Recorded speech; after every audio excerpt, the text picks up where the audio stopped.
National Broadcasting Company presents the National Football League.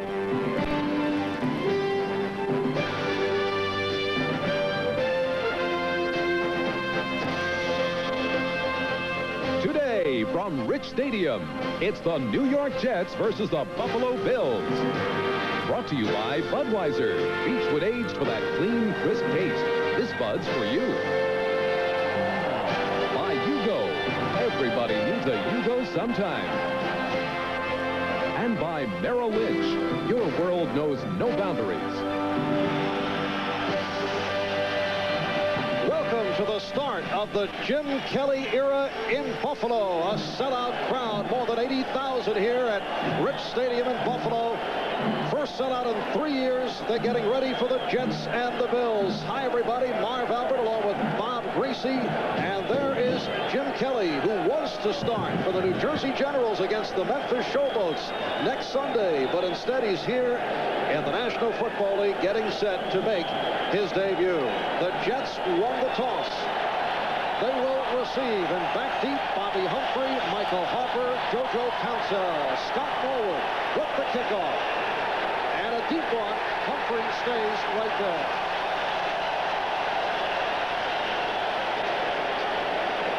So the Jets from the 20, Ken O'Brien at quarterback, Freeman McNeil, who saw limited action during the preseason, and Tony Page, the running backs. And a tremendous group of receivers led by Wesley Walker, Al Toon, the tight end Mickey Shula. Some remodeling of that offensive line that is anchored by the captain, Joe Fields. The Jets looking to build on last year's record of 11-5 and a wild card playoff berth. And off the swing intended for McNeil. Guy Frazier, the outside linebacker, on the coverage. As we check out the Bills defensively, up front, Sean McNanny, who replaced the veteran Ben Williams. Fred Smerlas looking to return to his Pro Bowl status of several years ago. Bruce Smith, #1 draft pick overall last season, and coming off a fine preseason. George Cumbie, a recent addition. Eugene Marv has been the solid man among the linebackers. Second down and 10. And here's McNeil. Could not make the turn. Darryl Talley, number 56, the outside linebacker in his 4th season out of West Virginia, making the stop on McNeil. The Buffalo secondary, Burrows and Romes, a couple of quarterbacks, and Steve Freeman and Martin Bayless are the safety men. The Bills hoping to turn it from last year's record of 2 up and 14 down. In fact, they've won only 4 games the past 2 years. Marv, the Bills defense has always been tough in the openers, and here they've got 80,000 fans cheering them on. Rod Hill as the nickel back, 3rd down 8. And it was nearly picked off by the left corner, Derek Burrows. The pass intended for Al Toon, and this crowd just loved the first series run by the Jets. The Jets going into a pretty stiff wind. Toon on the top of your screen will hook to the inside. He doesn't come back to the ball, the mistake he makes, and Burrows almost picks it off. And Bob, this crowd anticipating the first series to be engineered by Jim Kelly. Dave Jennings will punt. Back at a 6, another USFL refugee, Walter Broughton, out of Jacksonville State, is back at his 40-yard line. Comes up for it. So the Bills will take over right around midfield.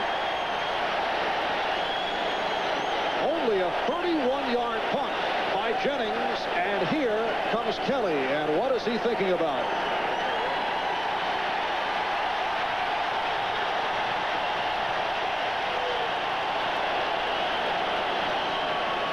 At this point, Marv, he's trying to calm himself. He just wants to get this thing started off correctly. Make sure he gets the snap. Make sure he gets the first play on a positive note.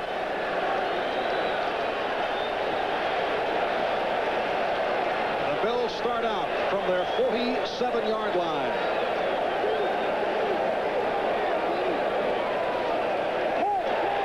possession, and Kelly throwing on first down and complete. The tight end, Pete Metzelaars, for the first down.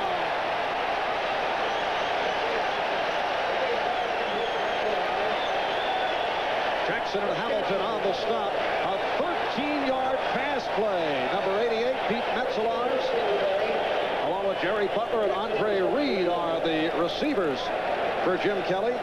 Pete Metzelaars did not make a catch during preseason. And there is a suspect offensive line. You'll recall some of the disparaging words let out by Kelly before he signed with the Buffalo Bills. First down at the 40. Kelly to throw again.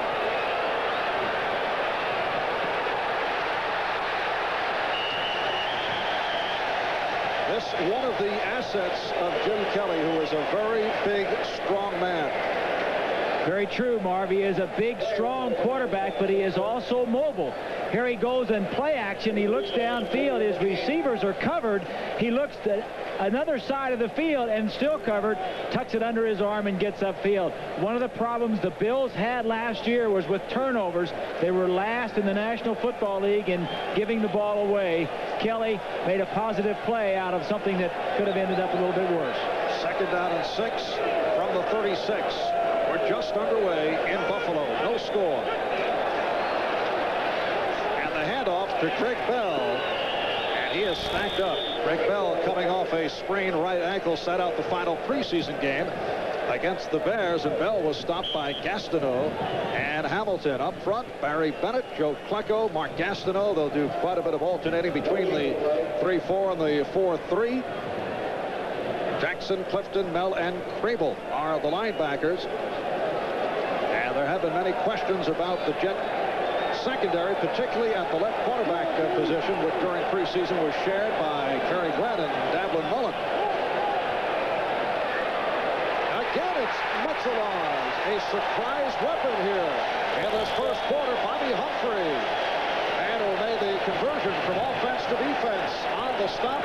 But Buffalo with an 8-yard pickup and another first down. The Buffalo Bills are in I formation, not a good passing formation.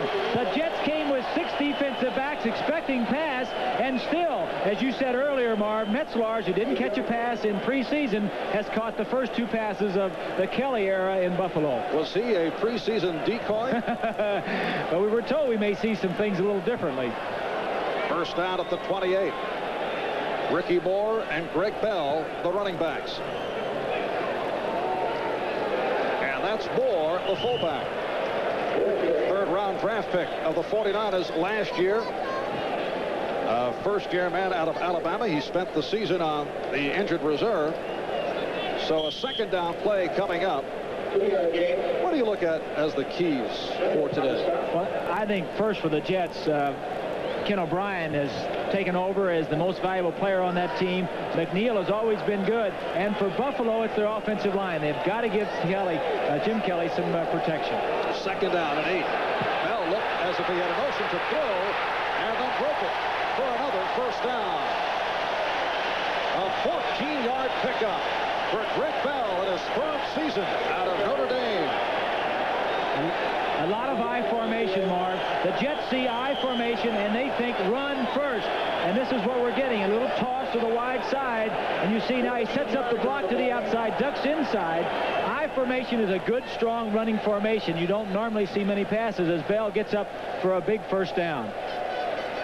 And Kerry Glenn, second-year man out of Minnesota, who's had success against Buffalo, had 2 good games against them last season as a rookie, is down.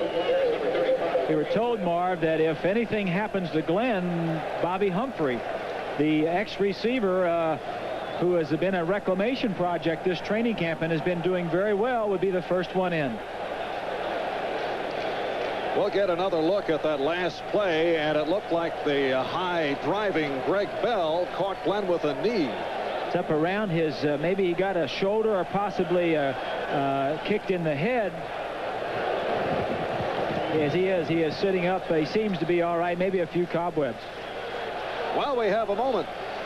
Let's check out the scores. Our NBC 10-minute ticker, and Chicago involved in a tough one with the Cleveland Browns. A game featuring a 91-yard kickoff return by Dennis Jeffrey. A lot of points surprising in that game. Buddy Ryan of the Philadelphia Eagles in his NFL head coaching debut having a tough day. And we have final scores. Houston walloping Green Bay, and Detroit over Minnesota. San Francisco having an easy time with Tampa Bay, and Atlanta over New Orleans. Houston winning big at Green Bay. They are a much improved ball club. We see Kerry Glenn. It seems like he may have just been checking all of his facilities up in his head a little bit. I think he'll be all right. And jet trader Bob Reese helping him off the field. Bobby Humphrey has come on, replacing Glenn. 7th play of this drive. Buffalo first down at the Jet 12. 5 minutes gone by, first quarter. Look out. And the first flag's a throw. And it appeared to be Klecko a bit over-anxious. Now, he gets off the ball real fast, but not that fast. Well, Klecko is the dominant force. I said a little early, the key to the game for the Buffalo Bills. The key to the game for the Bills has got to be the offensive line, and more in particularly as we see Klecko coming in too quickly, is Hall, the center, handling Klecko. Klecko will win many more of those battles than he will lose.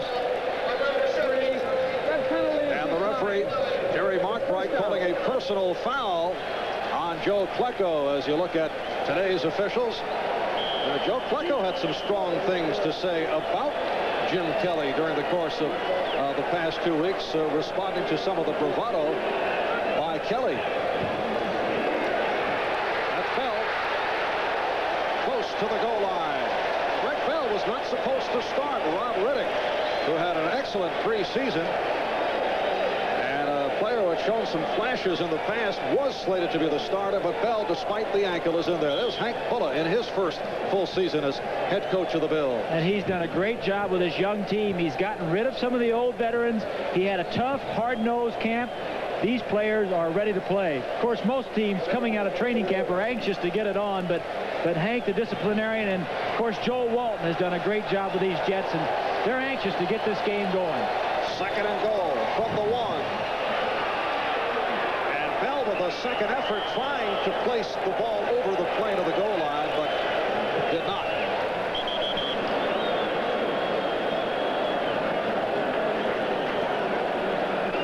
Marv, one of the things that the Bills will be trying to do is run away from Klecko.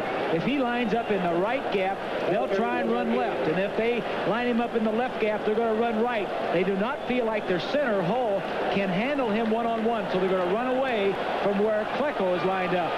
Kent Hull, another product of the USFL, a former New Jersey General, and that's Kelly over Hull. 3rd and goal from the 1. And Kelly off the roll, touchdown.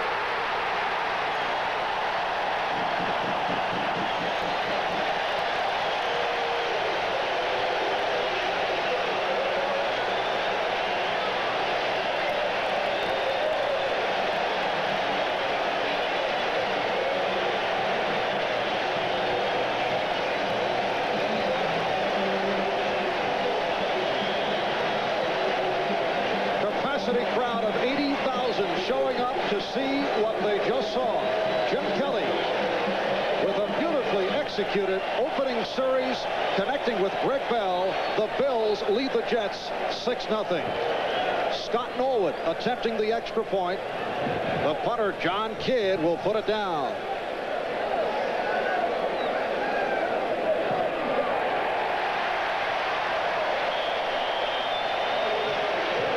Plays 53 yards in just under 5 minutes. Capped off by Kelly, connecting with Bell. And Buffalo jumping in front 7-0. I don't think you could have written it any better, as we'll see the replay here. Kelly goes to Bell. As Bell goes to the outside, the 2 outside receivers went in. We'll take a look at it right here. As Bell lined up in the backfield right here is going to break to the outside. These 2 wide receivers will come in, creating a traffic problem for the man to the inside that has to cover Greg Bell. The two wide receivers come in. As you see, all the traffic. Bell breaks to the outside. Kelly rolls that way. A very easy throw for his first touchdown in the NFL. And with this loud crowd and the acoustics here at Rich Stadium, make for a tremendous place for the home team to play. The Jets felt they wanted to get on the board early to jump in front to keep this crowd quiet. But here are the Bills in front by the score of 7-0 as Norwood gets set to kick off to the combination of Humphrey. That's Humphrey, Hopper, and Townsend. And again, a beautiful kickoff. And no return. So the Jets will resume from their 20, but first, this NFL update. Story in Chicago. Bernie Kosar, 15 yards, flip over the middle to Brian Brennan. It brings the Browns to within 34-31, but now the Bears have the ball in Browns territory. 2.5 minutes remaining. Bears in possession, leading by 3. Mark. Thank you, Bob. New York Jets first down from their 20-yard line. O'Brien, the quarterback. Freeman McNeil and Tony Page are the running backs. And O'Brien with the swing. That's Page. That's complete to Page, number 49. An 11-yard advance and a first down. And we've received word on the left corner, Kerry Glenn of the Jets, who took the hard hit but is all right. And it's expected that he'll be back. Just had his bell run, and that first drive by the Bills, Marv, you can tell that the Buffalo defense is pumped up. The offense did something on the first drive that pumps up the defense. Jets first down at the 32. They go double tight end with Schuler and Cleaver and go back to the ground. Freeman McNeil, who might be a little slow in getting into it. Now, Joe Walton gambled during the course of the preseason. He felt what he would attempt to do is to lessen the chance of injury because McNeil has been an injury-plagued player, sat him out the first 2 games, and then began to get him into it the last 2 games of preseason. I think it was the right thing to do, but he may be a little rusty coming into this one. 2nd and 7, sideline pattern for Al Toon, and a first down. Charles Romes, the right corner, on the coverage. An 8-yard pickup. Al Toon in his 2nd season out of the University of Wisconsin. Toon was saying just the other day how much more comfortable he feels, Marv, after going through a complete training camp. You learn the little, the small things about running routes. As you see, just a little stop pattern. It's good for Toon, good for O'Brien to get the drive going. And good for a first down from the 43. Mix up on the snap. And it appears that O'Brien or Fields able to cover up. Ken O'Brien, who has vivid memories of opening day of last season, memories he would like to file last year at the Coliseum in L.A. O'Brien was sacked 10 times. Raiders beating the Jets by the score of 31-0, but then the Jets turned it around the very next week by clobbering the Bills. Here's McNeil, and they stall under. Good job by the linebackers, led by George Cumby, who was released by the Green Bay Packers a couple of weeks back, signed by Buffalo following the broken leg injury suffered by Jim Haslett. And that was a critical loss for the Bills defense. Haslett was their leading tackler a year ago. You may wonder, how can Cumby come from another team, waived last year, and be starting the following week for the Buffalo Bills? Well, Forrest Gregg, the coach at Green Bay, had Jack Patera, the defensive coordinator, and also Hank Bull under his system, so Cumby knows the system. 3rd down and 10. O'Brien with some time, in trouble, and fires incomplete. Al Toon in the vicinity, but a good pass rush by the Bills.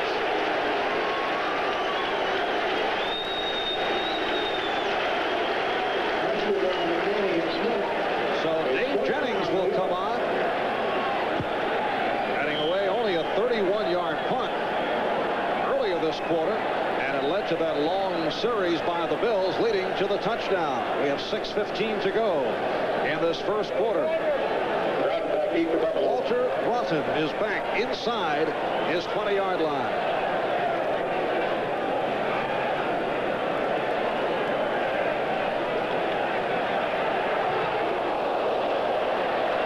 Dean Prater nearly got a piece of it. Off the mix-up.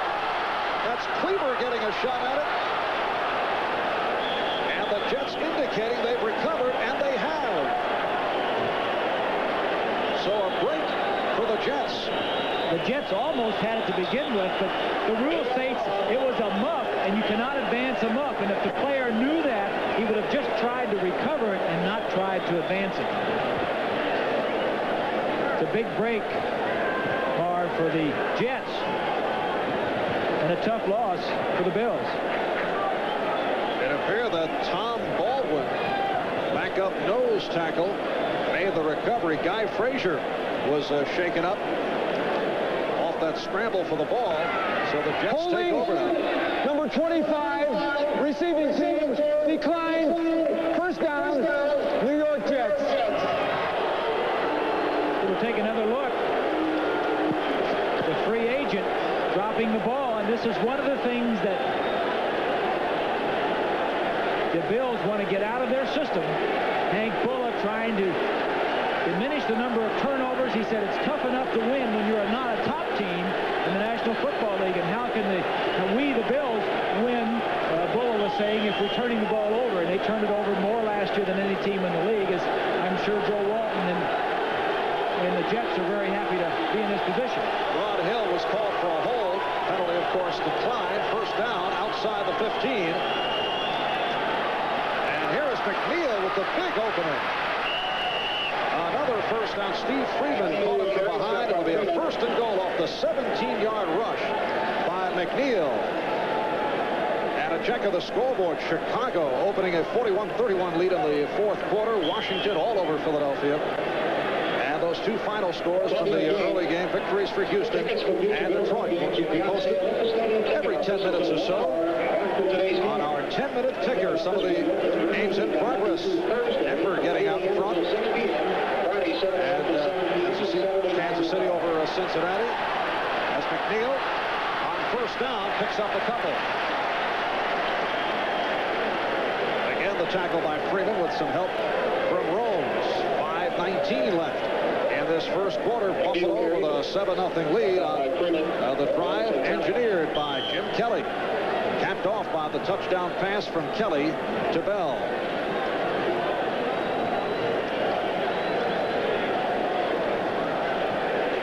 New York Jets turning it around last season with a record of 11-5 after 2 straight years of 7-9, but then lost to New England in that wild card playoff game. Straight ahead move for the touchdown. Tony Page, who is the classic short yardage man. He scored 8 on the ground a season ago. Able to drive through, and the Jets now trail 7-6. The Jets opened up with a 2 tight end offense, and when they got the fumble on the Broughton punt return, quickly went back to their normal offense and got the ball into the end zone. And now Pat Leahy, 13-year veteran out of St. Louis University, will attempt the extra point. Pat Ryan holding. So the Jets and the Bills have tied at 7 with 5:14 remaining in this first quarter. Or a good block on this last play. You see the wingman coming back in motion, and he's going to block right over the nose tackle right here as the McNeil gets up and into the end zone for the touchdown. Smerlis is double teamed. Good fake by O'Brien, and a nice touchdown for the Jets. And the Jets getting set to kick off to the Buffalo Bills. How quickly do you feel Jim Kelly will become an impact player? Now, Marino did it very fast. Elway took some time. What about Kelly? Well, Shula with Marino took it very slowly. In Denver, Elway had to go in right away because they were in a situation similar to what Buffalo is. They need him in there right now. The fans in Denver wanted him in there. Kelly has to go in right now because he is the savior for this franchise. All the people up here have been saying that. Obviously, he is not. He needs more help. It's going to take some help from the other players. Buffalo still needs a bunch of players to make this a championship team, but Kelly will get better each week. Although Although Coach Hank Fulla says Kelly is not our savior, he's our leader, trying to lessen the pressure. Exactly. And the kickoff by Leahy. Rob Riddick on the return. Beautiful move by Riddick. Only Leahy is back, but he's caught from behind by Bobby Humphrey. A gorgeous move by Riddick for a 49-yard kickoff return. Riddick was the one bright spot for the Bills offensively in preseason. And, of course, Humphrey, who caught him, the fastest man on the Jets roster. The poor kick into the wind. Riddick runs with the return. It's a middle return. Nothing is there and spins out. Now, Leahy won't get him, but Humphrey does. As the Bills, again, with good field position for Jim Kelly. Off the short punt by Jennings, they had the good setup, and right here off the return by Riddick. Kelly getting good protection. Intended for Metzelaars, emerging as his favorite receiver here in the first quarter. All right, we're set for another update. Let's go to Bob Costas at NFL 86. All right, again, keeping track of the developments at Soldier Field. Here is Matt Suhey capping a Bears drive with some tough running. He maintains his balance, goes in from 6 yards out. Inside 2 minutes to play, and the Bears apparently comfortable, up by 10. All right, Bob, and here in Buffalo, just under 5 minutes remaining, first quarter. Jets and the Bills tied at 7. Jim Kelly with his first NFL incompletion, and Kelly to throw again, surrounded, and down he goes.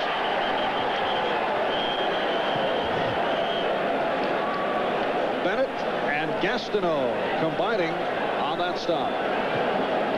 The main man that the Bills have to keep out is Joe Klecko, 73, as you see. Hull, 67, fighting on him, and Richer, 51, as you see the double team. That is the one man they want to keep out, getting more attention than even Gastineau at this point. And a good job with the rest of the Jets getting in there and making the sack.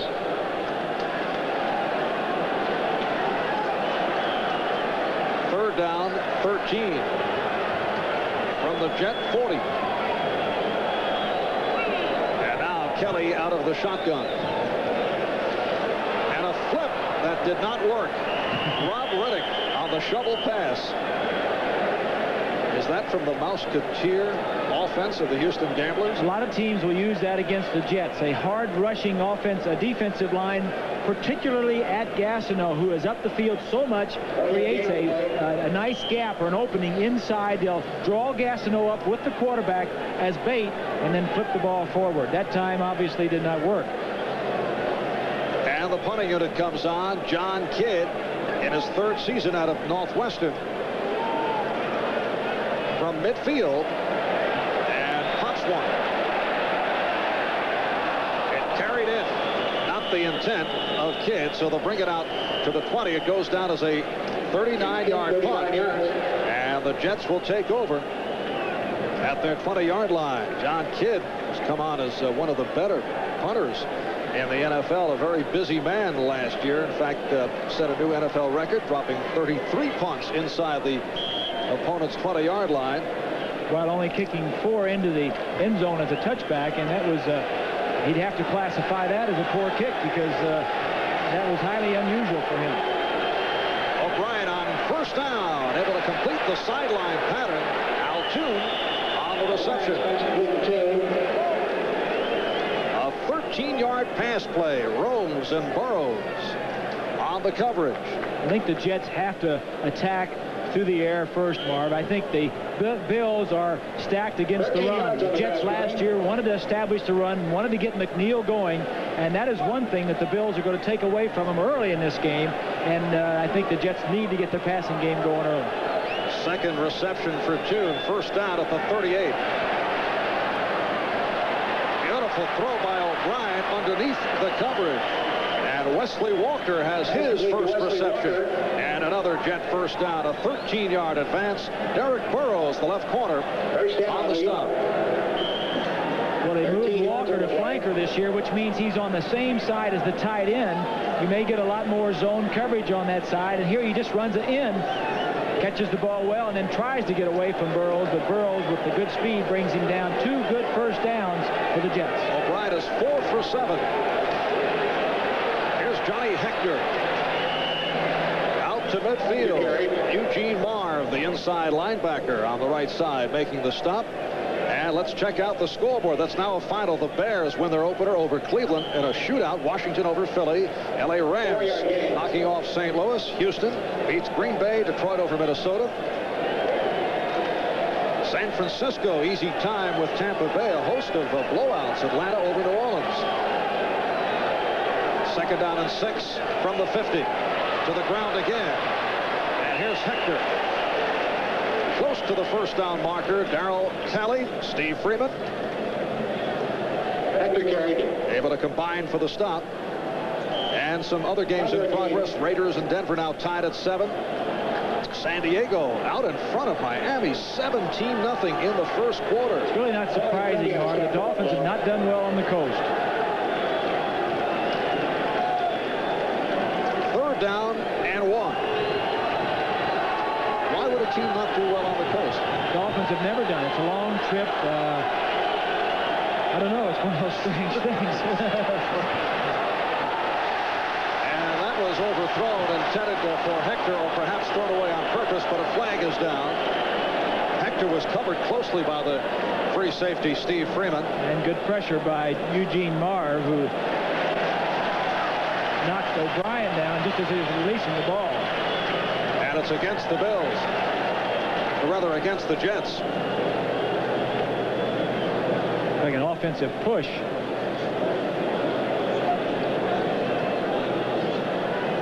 Minute 17 remaining in this opening quarter here in Buffalo.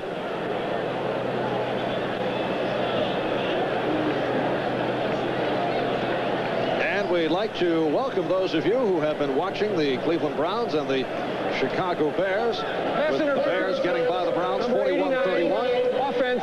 Marv Albert along with Bob Greasy from Buffalo. Packed house here for the debut of Jim Kelly. And the Jets and the Bills are tied at 7. It was called on Rocky Cleaver. Offensive interference. So a third down and 11. The Jets from their 45 led up to the line by center Joe Fields. Alexander and Banker at the guards. Sweeney and McElroy at the tackles. And O'Brien with the swing. Brennan McNeil. Stopped by Cumbie and Burrows. We're set for another update. Let's go to Bob Costas, NFL 86. Well, Marv, it's another renewal of hostilities between the Raiders and Denver, this time at Mile High Stadium. Mark Wilson over the middle to last year's MVP Marcus Allen. He goes 24 yards for the touchdown. Earlier, Elway to Watson for 35, so they're even at 7 in the first. Bob, and the Jets coming short of the first down. So here is Dave Jennings to punt from inside his 40-yard line. Walter Broughton had an adventure the last time he was back in punt formation, which led to the Jets recovering a muff. Jennings popping it very high, and Broughton a little shaky there, but called for the fair catch. So a 25-yard punt.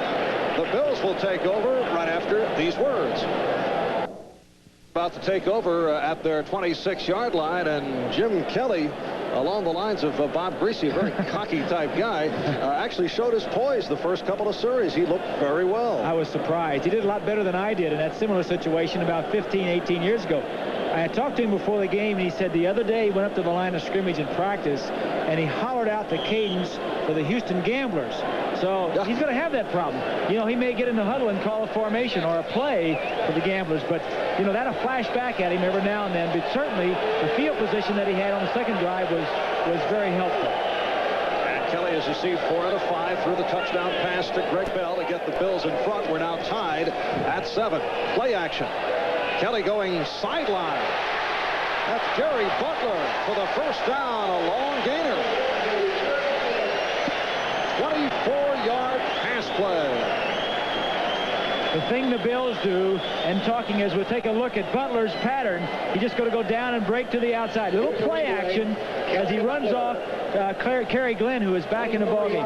Play action. action, holds the pressure, holds the rush, and then he gets the ball to the wide receiver. And that is the end of the first quarter here at Rich Stadium with the score, the Jets 7 and Buffalo 7.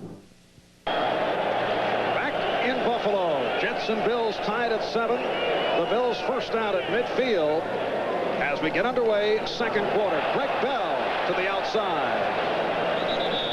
And stacked up short of the 45-yard line, Glennon Hamilton able to combine as you check out the first quarter statistics.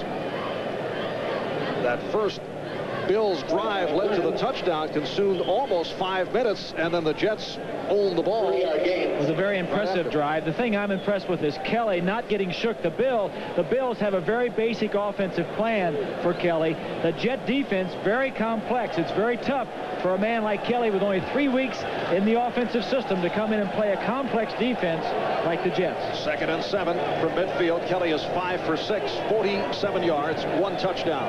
That's Bell, 28 in motion. Big rush, and Kelly able to complete.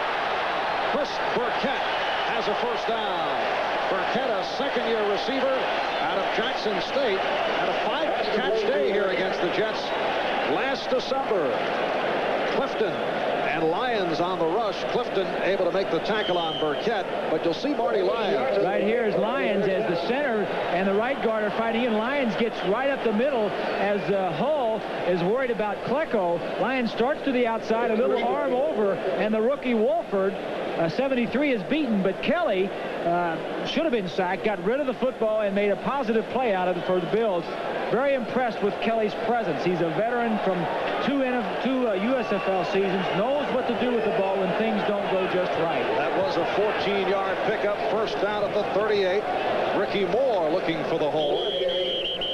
Gets to the 32-yard line, stopped by the outside linebacker, Bob Crable. Let's check out other games in progress. Raiders and Denver are tied. Elway threw a 35-yard touchdown to Steve Watson.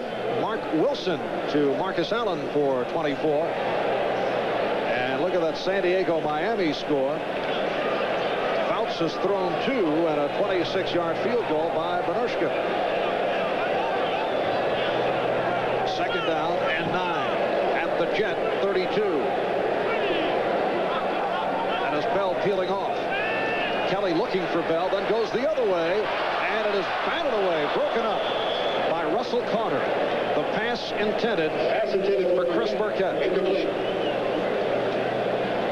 Good coverage by Carter, #1 draft choice from last year.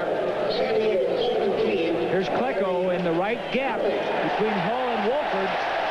Hull does a pretty good job this time until Klecko gets around him. Kelly going to the right as he is feared that the ball might be intercepted. But Carter with a good play as the crossing pattern did not work for the Buffalo Bills.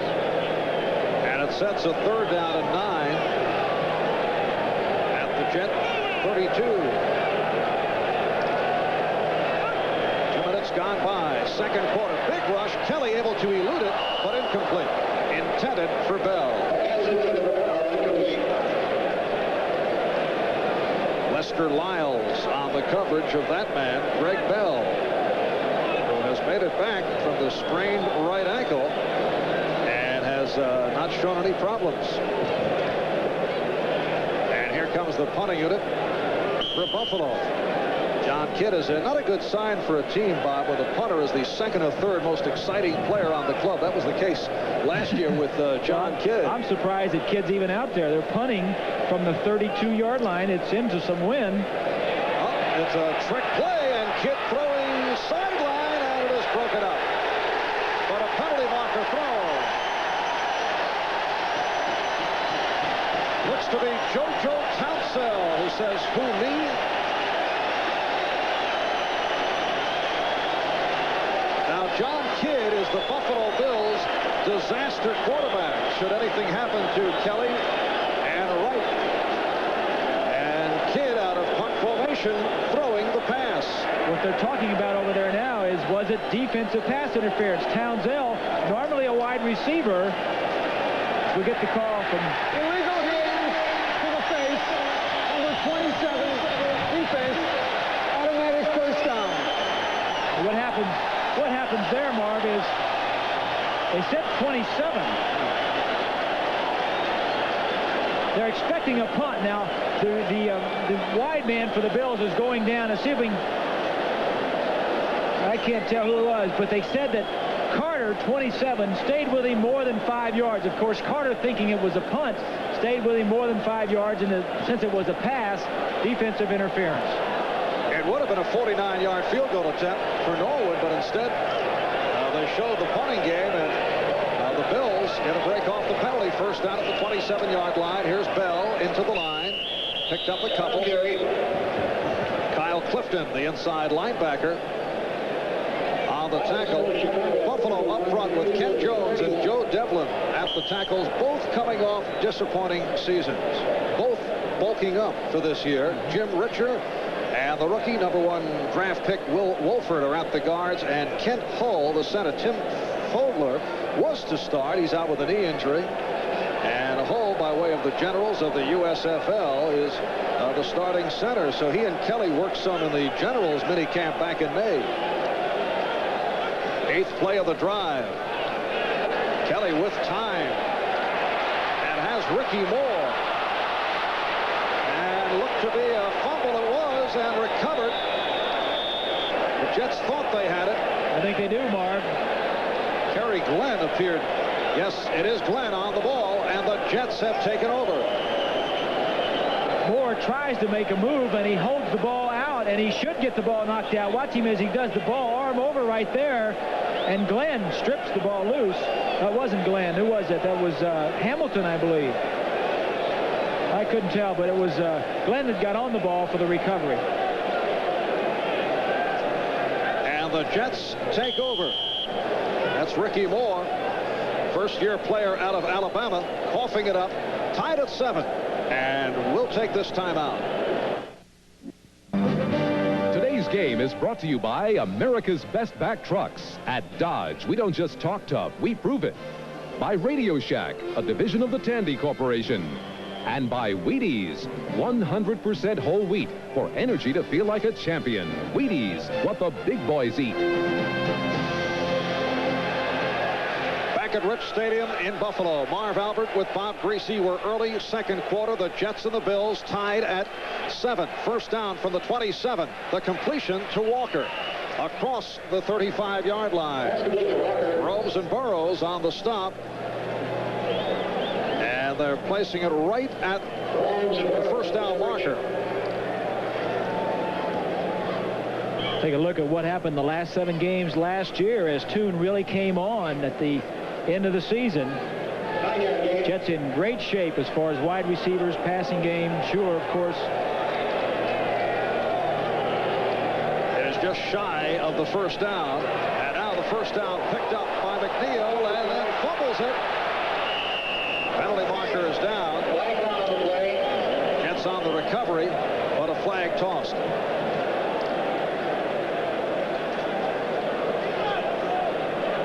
Derek Burrows came up hobbling out of that pileup. And here is Jerry Markbright.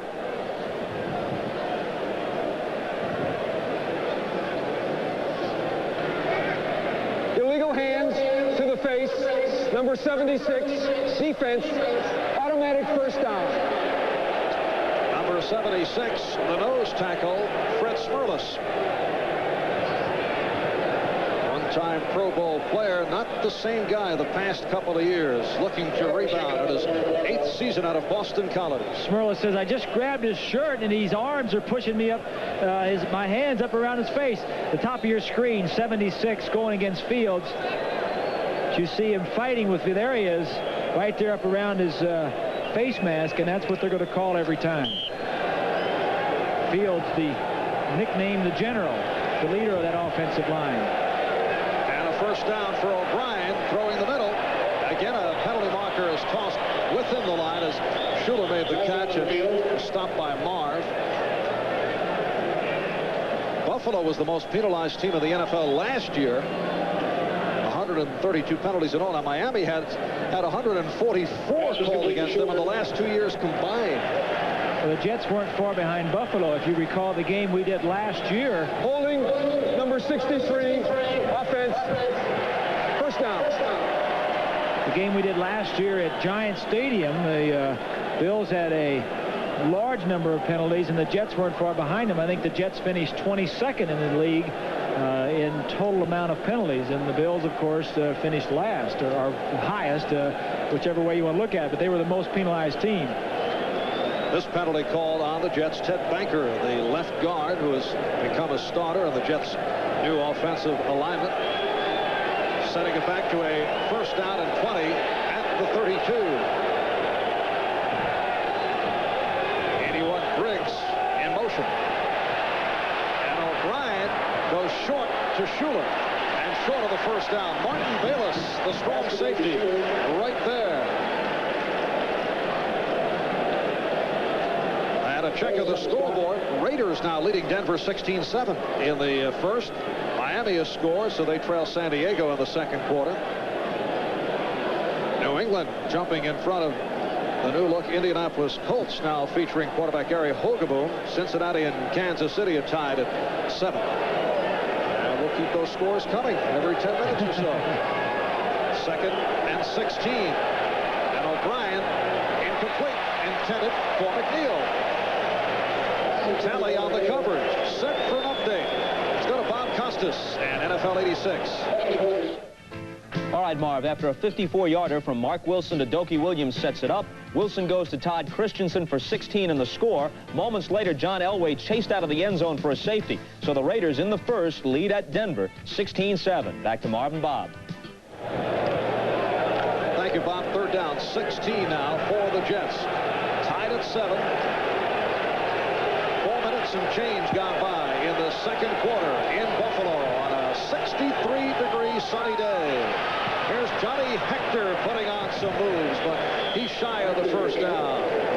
Hector, very exciting runner, has those quick feet. And he ran for 11. Hill and Kelso combining on the tackle. The Jets using a varied offensive look. 3 wide receivers, 1 back, 2 wide, 2 tight ends, 3 tight ends sometimes. They're giving the Bills a lot to look at early in the ballgame. So Dave Jennings will kick away now. Walter Broughton is back deep at his 10.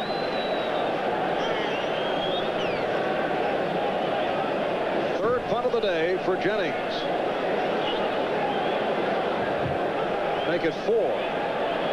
Couple for 31. Then he had the 20-yard, which has not helped his average. This a beauty and some problems. And right near the goal line, it was taken. Michael Hopper able to down it. And we'll have to get another look at that play. I think Bellinger actually finally got on the ball. As you see Broughton again having trouble with the ball. Bellinger 36 gets on it. And the Bills again having problems on special teams. All right, we'll be back in a moment. This the scene here in Buffalo moments before the start of the game, the introduction of Jim Kelly. They have gone wild for Kelly here in upstate New York.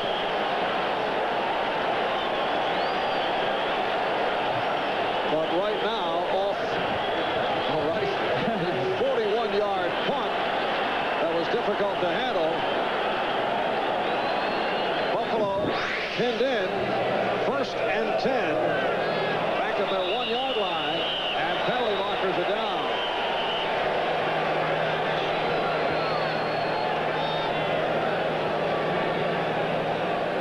Gastineau and the left tackle Ken Jones getting involved. And a procedure on Jones. This is an area you don't want to make any mistakes. Look to the right.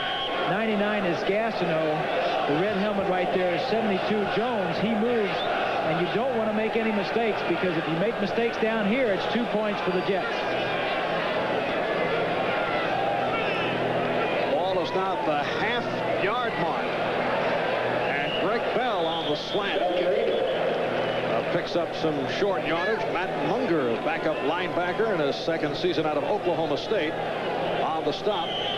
Jets and Bills are tied at 7. Touchdown pass from Kelly to Bell, who was rushed for 28 yards. And Tony Page ran one in for the Jets. That following the muff on the punt by Broughton. It's a second down and 7 from the 5. And again, the flag, and things getting sloppy. Looked to be the right guard, the rookie Will Wolford.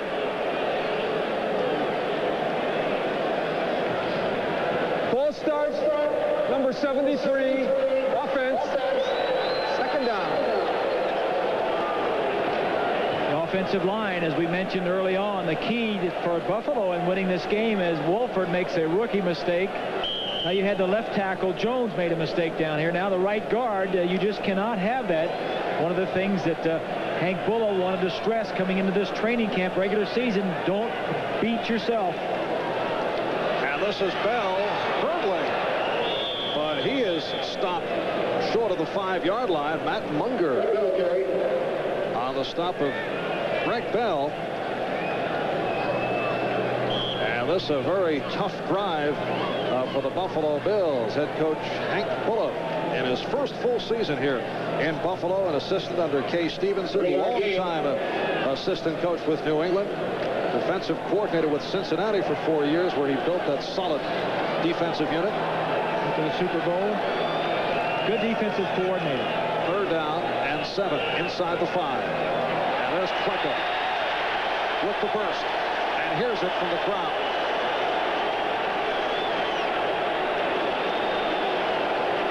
We're talking with Bud Carson. Number 12, offense. Called Kelly for moving, for jerking. Let's take a look and see if we can see if Kelly moves to try and pull him off. Watch Kelly. No, that's I don't agree with that call, Marv. When you're hollering down there in that end zone, and you've got to make sure everybody hears the cadence, that may have been one of the reasons why Wolford and Jones jumped previous to this.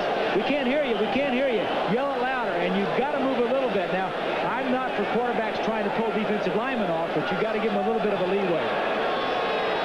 And the Bills set back to a third down and 10 at the 2.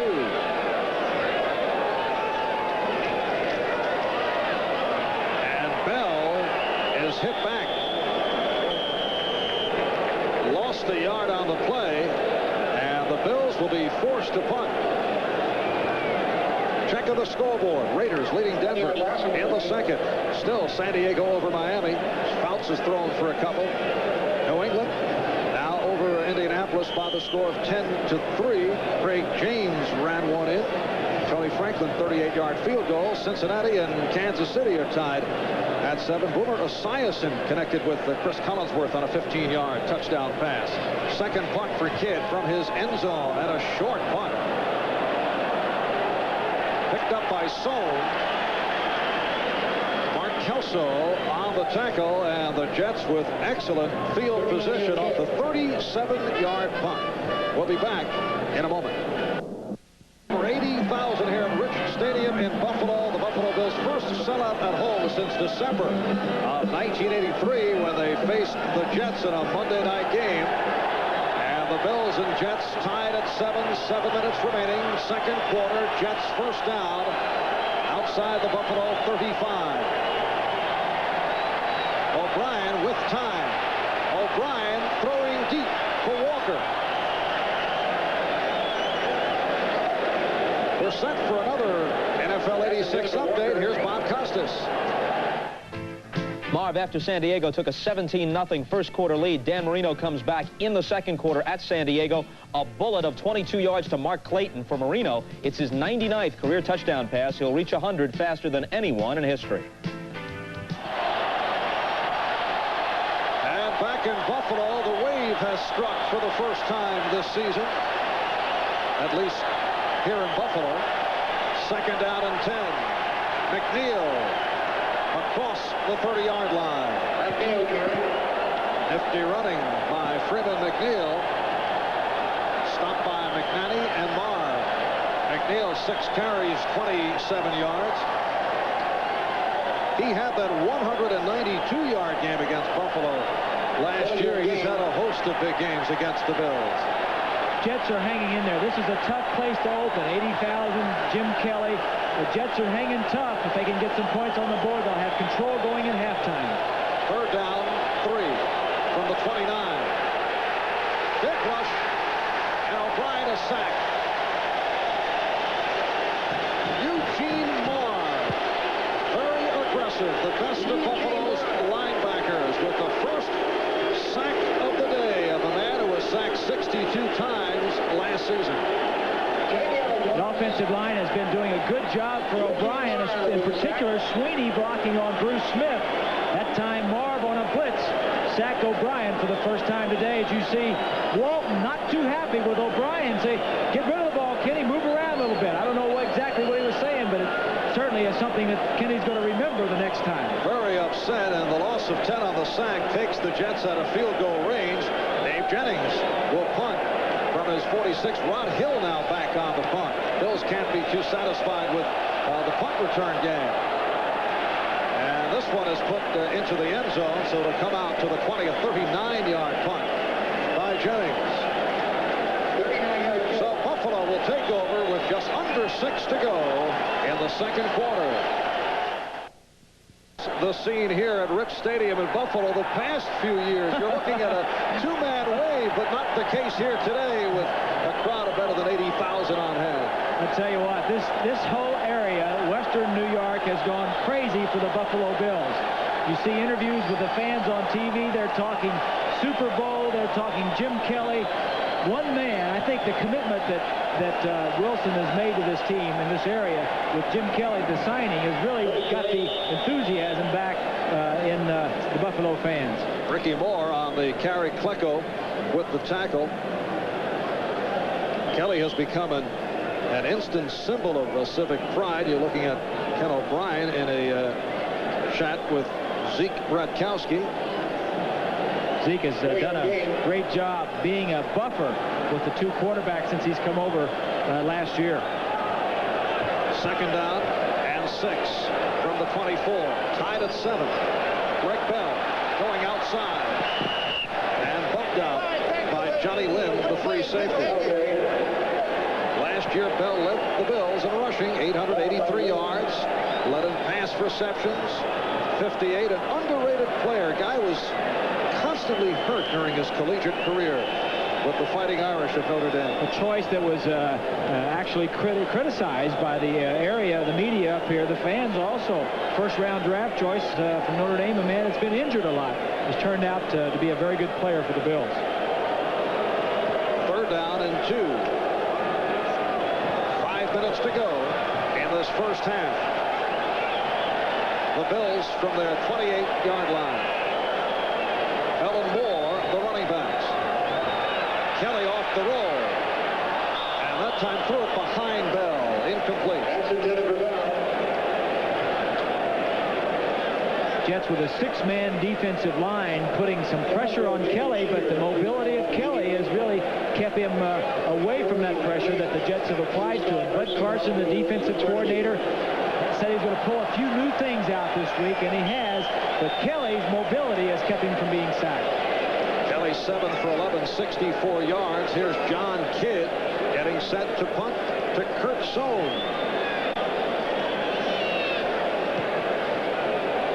And again, a short punt by Kidd. That takes a jet hop. A 31-yard punt. Stray on the coverage of the punt. The Jets take over just across their 40. Thus far, a man you saw quite a bit of at the University of Miami, Jim Kelly. He's done very well. He hasn't made the mistakes. He got the first touchdown on the first drive, but he has not turned the ball over. And when the Jets have gotten in there and have really won the battle at the line of scrimmage, he has not made the big mistakes. Can you see eventually the Buffalo Bills utilizing the run-and-shoot type offense that Kelly had with Houston? No, in the USFL? Not unless they change coaching staffs. At Houston, the running offense, run and shoot had 4 wide receivers, and Kelly was really a short roll right or left. At Buffalo, he only has the 2 wide receivers. He's more of a pocket passer, and he's going to stay in here. So Buffalo is not going to be able to put that in unless they change coaches, and I think they're happy with Hank Bowler's job right now. And they have the Mouseketeers of Mouse Davis in Houston. A lot of small receivers. First down for the Jets from the 41. McNeil off the hole across the 45. George Cumby, inside linebacker, on the stop. Raiders and Denver in a shootout. Second quarter. Raiders now lead at 19-14. Steve Sewell on the halfback option with a pass to John Elway. A 23-yard touchdown pass. Quarterback's getting into it. Dan Reeves pulling some tricky plays out. San Diego, as you saw, leading Miami 23-7. New England over Indianapolis 10-3 in the second. And Seattle coming in front of Pittsburgh. That is Walker in motion. Here is McNeil again.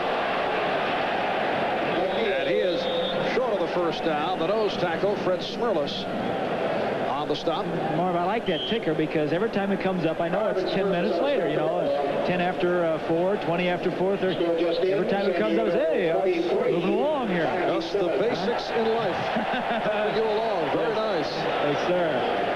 Third down and 1 for the Jets at midfield. 3 minutes and 40 seconds remaining in this first half. And Hector to the outside for the first down. Tony Furjanic, 8th-round draft pick, rookie from Notre Dame, number 53, on the stop of Hector. But the Jets with a first down. And a quick count. I like that. Don't always go up to the line of scrimmage and go on the same count. Sometimes go on a quick count where the defense has to respect you as soon as you get to the line of scrimmage. And then sometimes with the long count, the Jets are looking very good. Offensively, they just have not put any points on the board. And here's O'Brien going for Toon. Touchdown. Al Toon out-racing Charles Rose. A 46-yard touchdown pass play, and the Jets take the lead 13-7. Good call by Joe Walton right after a short yardage situation, a 3rd and 1, a quick count. You put your regular men back in there, go for the big play, and it was a great throw by Kenny O'Brien. And that's the quickest way to quiet a crowd down, as you don't hear much reaction from this 80,000 here in Buffalo. And now Pat Leahy attempting the extra point. Toon with 3 catches, 67 yards. O'Brien now 8 for 13. And Leahy puts it right through. 3:01 remaining in this first half, and the Jets now lead at 14-7. O'Brien takes a 5-step drop. As you see, good protection. Man-on-man with Romes, and Toon has already passed him. O'Brien lays it up and over the top. Good catch, in for the touchdown. A timeout has been called, so we'll take a break. The following is sponsored by the U.S. Army. No words could repair this running back's shattered knee. Please don't give me your words of wisdom or your advice about what I should do, what I shouldn't do. The Achievers, those who face adversity and refuse to fail. Brought to you by the U.S. Army. When Kurt Warner's knee exploded, many thought he was through. But months of agonizing therapy has Kurt Warner back in all-pro form. It's not going to be easy. There are going to be days when you're not going to feel like doing it. There are going to be days when you don't want to do it. I decided to work. I think that's the most important thing. Last touchdown. Here's Toon against Romes. Now watch him as he comes off the line of scrimmage. He beats him right there at the line of scrimmage with an arm over. O'Brien sees it, gets the ball to him as quickly as he can before Romes has an opportunity to close that margin where Toon had him beat. Good execution, and that just doesn't happen by coming out here on Sunday. They work that a lot in practice, working on after practice. Before I was over there the other day, and O'Brien staying out after practice, working with McNeil on some routes that we may see here later today. And the greasy pencil at work on the telestrator. Warmed up. I got the thing loaded up over the off-season, and I'm ready to go. Thus far have not kicked it around, as was the case several weeks last year. All right, here's Rob Riddick on the kickoff return. Good blocking as Riddick gets out across the 30-yard line. 28-yard return. Lester Lyles on the tackle. We're set for an update. Here's Bob Costas. All right, Marv, trailing at home against the Raiders 19-7, the Broncos resort to chicanery. Steve Sewell takes the handoff and then throws it back to John Elway. 23 yards later, the quarterback is in the end zone, and the Broncos are within 5. Marv. The Broncos resorting to chicanery. First down at the 31-yard line. And again to the ground, it's Ricky Moore. The Jets went 4 plays, 59 yards, capped off by the 46-yard touchdown of Brian Tatoon. And the crowd a little down right here with the clock moving toward the 2.5-minute mark in this first half. The Jets now leading it by the score of 14-7. Kelly and the offense has not really done a lot since that first drive where they took the opening kickoff and moved it right down for a touchdown. 2nd and 9. Kelly with the time. Short completion to Andre Reed. Lance Mell was right there. That's the first reception for Reed, the second-year man from Kutztown, Pennsylvania. Kelly and the Bills offense operating into that win. It is a pretty stiff win. 2-minute warning. So the Jets on top 14-7 will step out for these commercial words. All right, a look at 2 members of that outstanding 1983 draft graduating class. Jim Kelly delaying his entrance into the NFL after spending a couple of years with the Gamblers of Houston in the USFL. And O'Brien and his Jets leading Kelly and the Bills by the score of 14-7. 2 minutes remaining in this first half. 3rd down and 3 for Kelly and Buffalo from the Bills 38.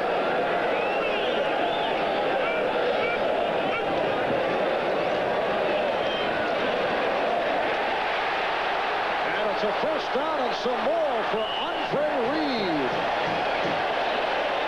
Russell Carter on the stop. 23-yard pickup. It's a nice play by Kelly. It was just a little, wasn't a deep pass. It was just actually I don't want to say a pick because it was a legal play, but the inside receiver and the outside receiver crossed, and the Jets defense actually got rubbed off on the crisscross. Good play for the Bills.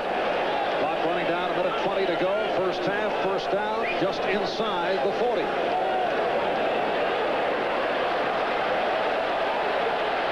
Kelly getting the time. And again, it's Reed. Another Buffalo first down, and Reed stops the clock.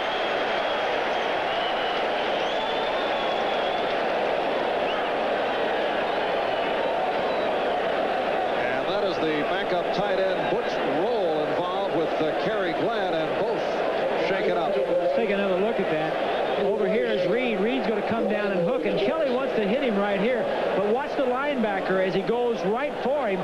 Kelly will then wait, scramble around in the backfield until Reed uncovers from the linebacker. Linebacker running right for Reed. You see him right there. Reed says, okay, I'll slide inside. Now Kelly's athletic ability is what completes this pass. And the ball is spotted just shy of the first down. It'll be a 2nd and 1.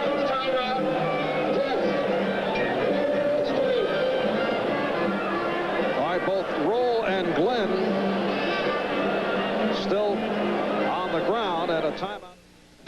Dodge salutes those who strive for victory with this edition of The Winners. He's a complete football player. He can do it all. He's the best linebacker in the National Football League, and I don't think there's any question about it. In Chicago, the glue that holds the Bears' defense together is linebacker Mike Singletary. In 1985, he saved his best for the playoffs as the Bears topped 2 straight shutouts with a Super Bowl win. Mike Singletary makes the Chicago Bears winners. The Jets checking out Kerry Glenn, the second-year man from University of Minnesota. 10th-round draft pick last year. 2nd time that he's been down today. Looking at his ankle, they cut his sock off and taping up his ankle.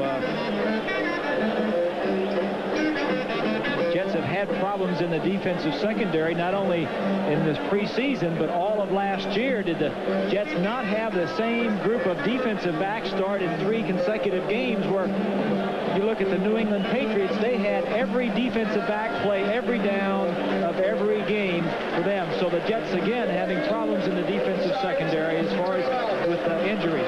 Glenn helped off the other man in the collision, Butch Roll, rookie from Michigan State. Apparently all right. He's back on the Buffalo sideline. Talk about Jet injuries, particularly in the secondary. A new addition, Jerry Holmes, very first practice, sprained an ankle and not ready to play. What did Joe call it the other day when we were out there? The ankle disease has struck again.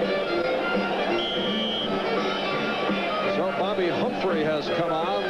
Jets and Bills, each with 2 timeouts remaining. And it is a 2nd and 1 for Buffalo. At the Jet 30-yard line, 1:09 to go, first half. And the Jets lead the Bills 14-7. Here's Bell dancing his way for the first down. Clock is running, just under a minute remaining.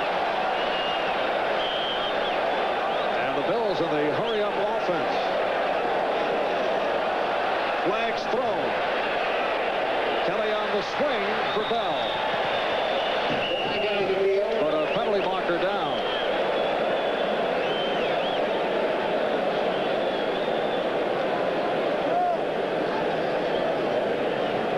Down to 45 seconds left in this first half. NFL 86 just ahead at halftime. We have offside, number 73, defense. We have holding, number 73, offense. Penalties offset, first down. Offsetting penalties against Joe Klecko of the Jets and Ken Jones, the Bills left tackle. I thought he said Will Wolford. I thought he said 73 on both sides, but I think that's who the penalty was on. But, you know, Klecko is such a smart player. He knows that they're in a hurry-up offense and the ball is going to be snapped quickly. He just jumped a little bit too soon. Kelly is 10 out of 14, 102 yards, 1 touchdown. And it's a first down at the 26. Out of the shotgun. In trouble is Kelly. Runs out of trouble. And he is just short of the first down. Adlin Mullen on the stop. With 31 seconds remaining in the half, Buffalo calls time. You got to have a hard head to do that. I mean, if you're going to do that, you better be sure your bell's not going to be rung. He's too important. We'll be right back. Of the half, Buffalo with 1 timeout remaining, 2nd down and 3 at the Jet 18, and again Kelly from the shotgun.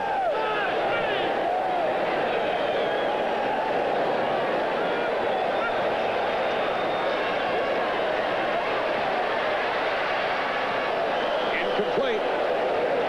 Intended for Jerry Butler. Russell Connor on the coverage. Kelly knows about 1/3 of the offense. He's kind of smiling, laughing. You know, a lot of people ask us, and then we asked Hank Bull, how did the other teammates react to Jim Kelly coming in and making all this money? And I think you got a shot right there. He's a holler guy. He's been very well accepted. As Hank said, they sold 35,000 seats for this ball game, the Jets opener.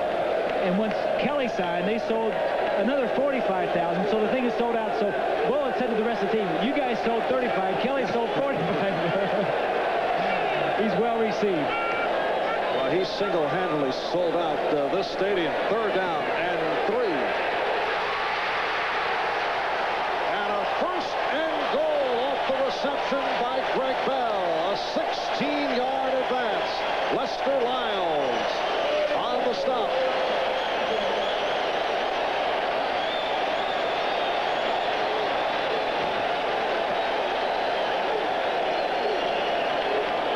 Kelly, like I said, doesn't know a lot of the offense, calling the plays that he knows.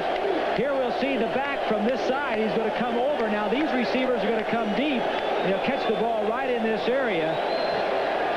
We'll take a look at the Jets in man-to-man protection. Kelly looks that way. Now he comes back to the right side to his right side, going into that wind, going with the short passes, not going anything deep where the wind is going to have an effect on the play as the entire team comes to the sideline for some final words from Hank Bullough. Looks like the Cincinnati Bengals type huddle where Sam Weish brings the club to the sideline. The Bills calling their final timeout of the half. And this crowd right back into it with 17 seconds remaining first half. 17 seconds to go, no timeouts. If they don't make it on the running play, they probably won't have any time. They'll have to get together and throw the ball out. I suspect they'll throw the ball here, and Kelly has to tell him to throw it incomplete if he doesn't complete the ball. Because the worst you want to come out of here with is at least a field goal. If you run a running play and don't make it, I don't think you have time to either line up for a second play or to get your field goal team. It's got to be a pass play. Ninth play of the drive, first and goal from the 2. That is Bell in motion.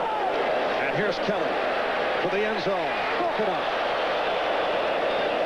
Intended for the rookie tight end Butch Roll, and Kyle Clifton, inside linebacker, number 59, able to break it up. Clifton had a great year last year, and Mel, of course, had a greater year, and Clifton led the team in tackles. Mel was number 2, but Clifton is going to get his due. You know, last year, the last couple of years, Mel was the underrated linebacker that finally made it to the Pro Bowl. Now Clifton had the year that Mel had been having for the last few years. Scott Norwood getting ready. 13 seconds remaining. Second and goal. Again Bell peels off. And again Kelly off the roll. Bullet pass nearly intercepted. Rich Miano had a shot at it. 8 seconds remaining. And the crowd doesn't like it, but Hank Bullough going for the field goal unit. You asked me a little earlier about the run and shoot. Those last 2 plays were a little bit of run and shoot. Got Kelly on the move, which is a good idea. Get him outside the pocket. Gives him a little bit more time to look around. The only problem is when you do this, you get outside the pocket, but you cannot always see the linebackers. And that time it was almost intercepted. This will be a 19-yard attempt. Scott Norwood in a second year out of James Madison. 6 for 9 in preseason. 13 of 17 last year. Did not have that many opportunities to attempt the field goals or extra points. And this one is good. So the Bills get 3 points out of the long drive. And with 5 seconds remaining in the half, they will kick off to the Jets. That was the smart play. The fans were reacting with their heart. Hank Bullough has to make the decision with his head, and they got for the sure 3 points. The Jets now with a 14-10 lead. Ken O'Brien providing the lead off that touchdown pass to Al Toon here in the second quarter. And the Buffalo Bills with an 11-play drive that is concluded by Norwood on the 19-yard field goal. 11 plays, 67 yards.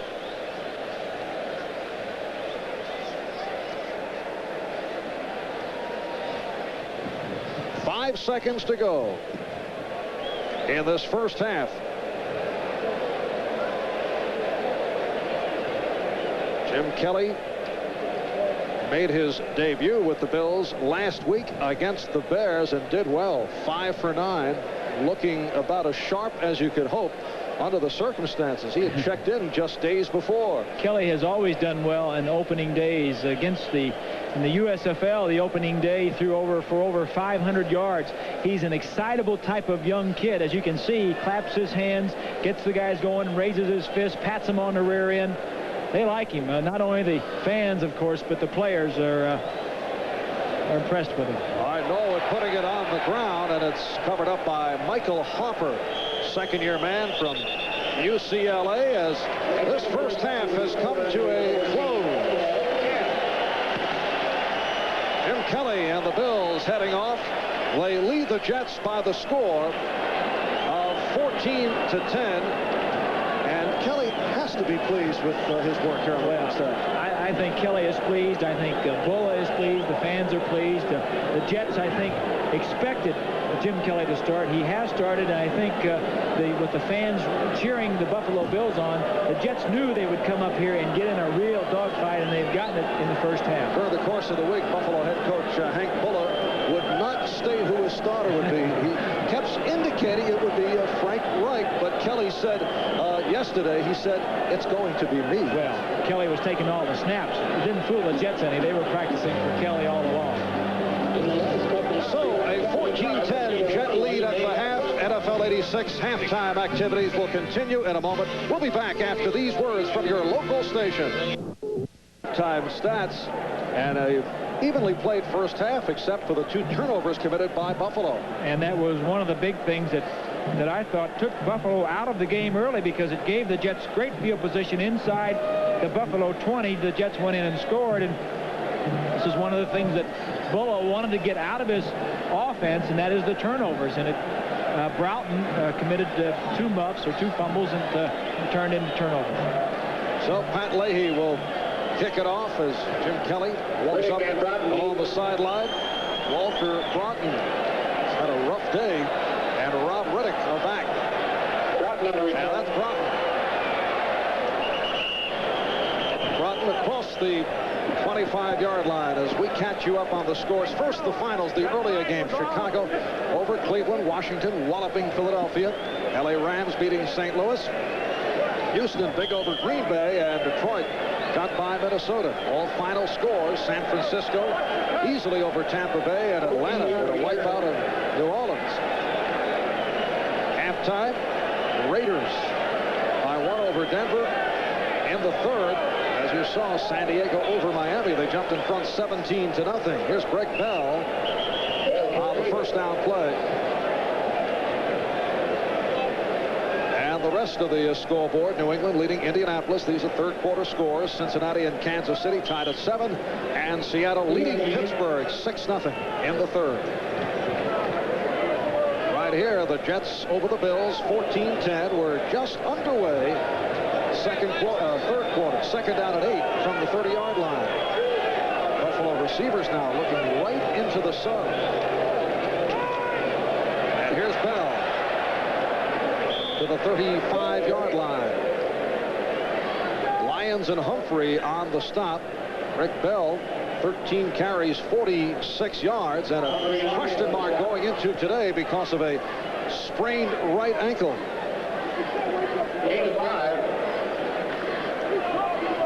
5-yard pickup for Bell. Third down and 3. Jim Kelly opening up this drive on the ground. Ricky Moore and Greg Bell, the running backs. And Bell leading forward, looking to pick up that first down. Barry Bennett on the stop defensively. Bennett, Klecko, Gastineau up front. They'll switch to the 4-3. Marty Lyons coming on that capacity. The linebackers: Jackson, Clifton, Mellon, Crable. And the secondary: Lynn and Hamilton. The deep men, Carter and Humphrey, are the corners. Kerry Glenn was shaken up, taken out of the game. We have not received a further report on Glenn. And it is a first down for Buffalo. Bud Carson, defensive coordinator for the Jets, has been alternating, as you mentioned, the 3-man line and the 4-man line. It was interesting last year when he came to the Jets, he changed them from a 4-man front to a 3-man front, as we look at Bud on the sideline. This year he's playing more 4-man line, and it makes it difficult for the teams that are going to be playing the Jets to prepare for him each week. First down from the 38. And now Kelly to throw. And a penalty marker down. Rick Bell, the intended receiver. And appeared to be a hold. Here is Jerry Markbright. It's against the Bills.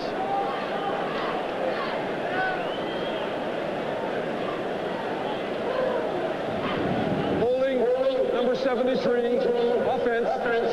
First down.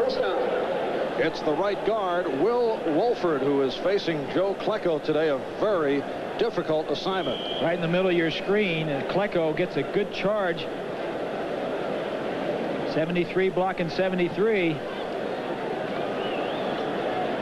and Kelly throws the ball into the ground as Klecko gets him just as he's releasing the football. It is a first down and 20 back at the 28-yard line. Big rush. Kelly getting it away. Incomplete. And Kelly ends up on the top of the Jet defensive lineman. Let's see. That's Mark Gastineau on the rush. And Jim Kelly is a big fella at 6'3", 215, ended up right on top. Well, that's what Mark has to say about Jim Kelly. And I think, you know, when you think back to last year, Bruce Matheson and Ferragamo were both the quarterbacks for the Bills. That play would have been a sack, no question about it. Kelly, with his quick release, gets rid of the football. Second down and 20 from the 28-yard line. Klecko jumping, and let's see how they call it this time. Joe's going to point at Kelly. Says it worked before. Let me try it again. Encroachment foul, 73. Not this time. Second down. Well, he gets called on that quite often. I was talking with Bud Carson the other day. He kind of smiled. He says he gets called on more penalties than anybody in the league, but he also makes more plays from that position than anybody in the league. So it's just something that kind of goes with the territory. Joe Klecko, the only player in NFL history to make the Pro Bowl at 3 different positions: defensive end, defensive tackle, and nose tackle, which is extraordinary. Again, the big rush. Ball deflected and incomplete, intended for Bell. Took a bump from Lynn. That's intended for Bell. Reminder to our viewers, we'll be selecting the Budweiser most valuable player for today's game at the conclusion of the ball game. Later word on Terry Glenn, the Jet left cornerback. He suffered a sprained foot and he will not return. So Bobby Humphrey, a man who's made the conversion from offense to defense, and the Jets say right now he is the best on the bump and run among the secondary people. Kelly with 4 straight incompletions. 3rd and 15, and this is Bell. And the Bills are having a very tough time here against the Jets. What has happened, Marv, is that the Jets defense has changed their technique from the first half to the second half. They're blitzing a lot more, much more aggressive, putting pressure on Kelly, forcing him to either take the sack or throw the ball short. And the Jets have good coverage on the backs coming out of the backfield, and that was that series right there. A lot of pressure, as you see Bud Carson talking with Mel about that pressure. And John Kidd will punt for the 4th time inside his 20. And that's his best punt of the day. Kurt Sohn to the 25. And good coverage by Buffalo, led by the kamikaze man on the coverage team, Mark Kelso. 54-yard punt, 11-yard return. We'll be back here in Buffalo in a moment.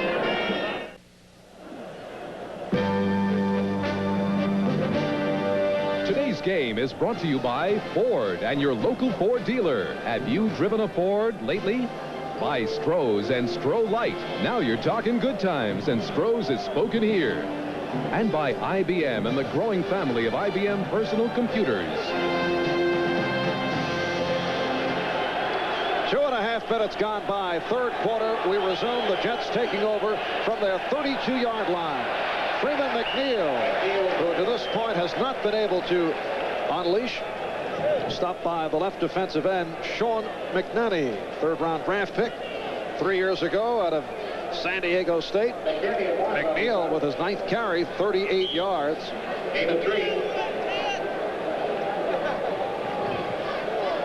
Second down and 7 off the 3-yard pickup. The Jets from their 30-yard line. O'Brien on second down. Intended for McNeil. Correction on 3rd down. 3rd down and 7 now coming up. Take a look at Bruce Smith, 78, and Sweeney, 53. One of the mismatches coming in, the Buffalo Bills thought was that Sweeney might get something done on the smaller Sweeney, who has moved from center to guard now to tackle. And Smith led this team in sacks last year, led them in sacks preseason, but Sweeney doing a very good job of keeping Smith out of the backfield. And now 3rd down, 7. Big rush, and O'Brien sacked for the 2nd time today. This time it's Bruce Smith, who had an excellent preseason. 6 sacks in all during preseason, 4 in 1 game. Well, we just looked at Smith. Let's go back and take another look. 78 is Smith. We talked about Sweeney. He's coming inside on Banker, 63, and just causes all kinds of commotion. It's kind of an awkward sack for O'Brien, but it seems like he got up healthy, and Bruce Smith leading the charge. And Walter Broughton is back deep, awaiting this Dave Jennings punt. 6th punt of the day for Jennings. And a short one. So the Bills with good field position, 26-yard punt. And it has been an off day for Dave Jennings. Well, these punters are fine when they're kicking from left to right, but the wind is blowing pretty good, and you see Jennings' reaction. He knows it's not a good one.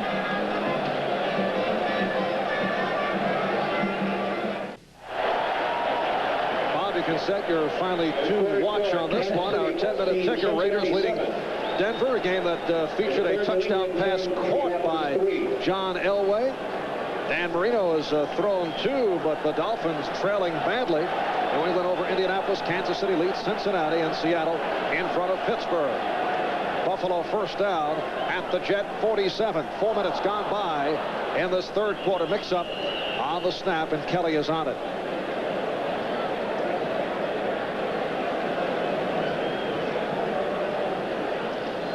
Lance Mel covering up on Jim Kelly, setting the Bills. Take a look here, Marv. Excuse me.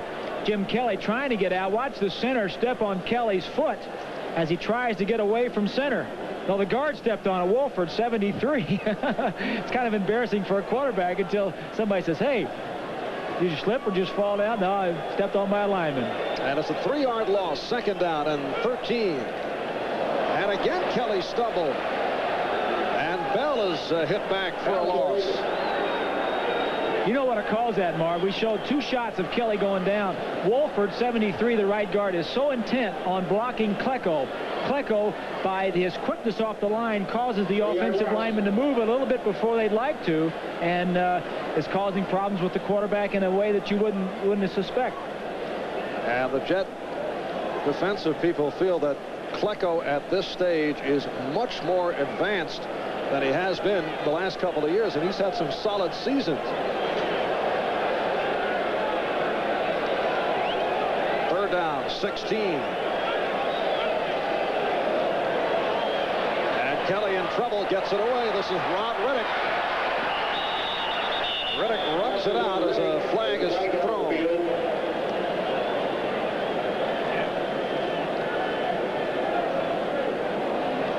Against Buffalo. Going back to the start of the game, near the start, we said the key for Buffalo, if they had a chance, was their offensive lineman. 73, offense, 3rd down. Wolford, the #1 draft choice out of Vanderbilt, having all kinds of problems. Not only did he hold, but he got beat. And Kelly, again, avoiding the sack, the loss, and just dumping the ball off. But the Jets with good pressure. And this is, you know, the wind is really a factor in this ball game. We've seen the punters have trouble with it. In this quarter, the Bills are going to have the wind at their back. The first series, they didn't do anything. The Jets have dominated this series, and they're moving the Bills backwards. 3rd and 26. This is a tough place to play even at this time of the year. Very windy, and especially in October, November, when you get the cold and the wind. Kelly going again to Riddick. Nice sideline move, but way short of the 1st down. But the applause for Ron Riddick, the surprise of training camp for the Buffalo Bills. 17-yard pickup on the reception, forced out by Johnny Lynn. Kelly took a good shot from Gastineau coming off the field under some pain, it seems. And the punting unit checks in. 18 yards on the play. Kurt Sohn is back at his 10. John Kidd will kick from his 40.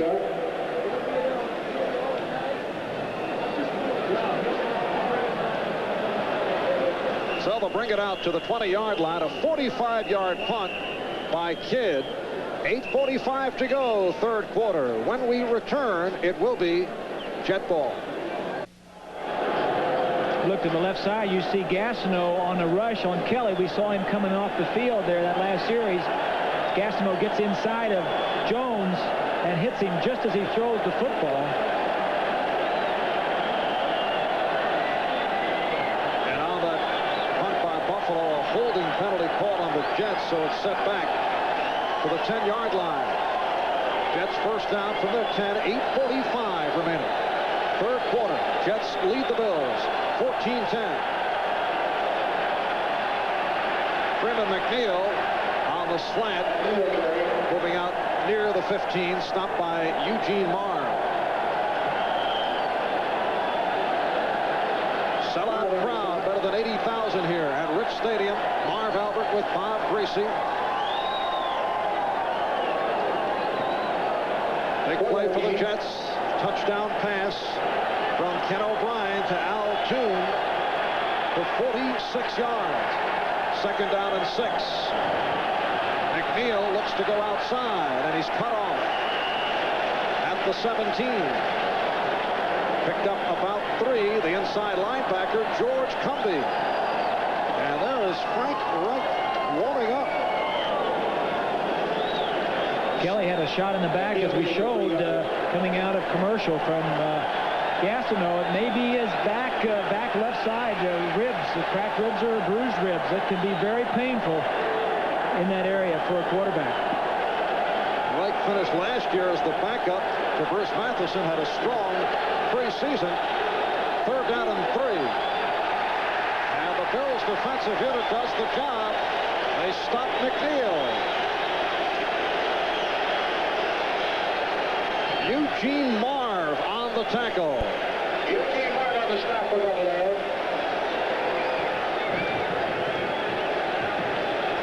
Here's Marv right here, and Bayless, both the safety blitz coming in. Watch Marv as he comes right in here. O'Brien may have checked this off to an inside trap. The problem was the guard didn't get over in time to block Marv. A lot of times a safety blitz up the middle, you can split it. Marv on the play. Dave Jennings back to punt for the 7th time, and Walter Broughton, who had a couple of adventures in the first half, back in there again. He was back for the last Jennings punt. 6.5 to go, third quarter. Jennings will punt from his 2. And a good one. Here's Broughton. Excellent coverage by the Jets. The tackle by Matt Munger off the 41-yard punt, only a 2-yard return. Amazing how quickly the time goes. A scant 10 minutes ago, we round this down. Once again, Raiders lead Denver in the third. San Diego over Miami, 33-14. New England now jumping in front, 17-3. Eason to Stanley Morgan on a 23-yard pass play. Kansas City in an update, leading Cincinnati 14-7. And Seattle in the third over Pittsburgh, 13-0. First down, Buffalo at their 43-yard line, following the 41-yard punt by Dave Jennings. Kelly throws first down and has Riddick. So Riddick getting into the offense, coming out of the backfield for the second time this third quarter. Clifton and Crable combine on the stop. This may be the last series too, Marv, that the Bills have the wind with them, and I think the Bills are going to try and start throwing on first down when the pressure may not be as hot on Kelly. Certainly on third down, they're getting after him. 7-yard pickup, second down and 3 at midfield. Carl Byram now in at fullback, replacing Ricky Moore, wearing number 35, rookie from Mississippi Valley State. And here's Riddick for the first down. Hank Pulla going with a new backfield. Jackson on the stop of Riddick. It's Riddick and Byram. He went most of the way with Bell and Moore. I think this is good. Riddick had a outstanding preseason, was the leading receiver, leading rusher for Buffalo, and put him in there. Maybe he can get something going. There's nothing to say that your #1 running back, Bill, has to play every series of the ball game. Riddick sat out all of last year with knee problems. Here's Riddick. That time hit for a loss and a penalty. Jackson on the stop. Looked to be a face mask. As I mentioned, Riddick sat out last season, also missed all of 1982 with a knee injury. Holding on Buffalo, and again, the holding penalties are slowing down Bulla's offensive unit.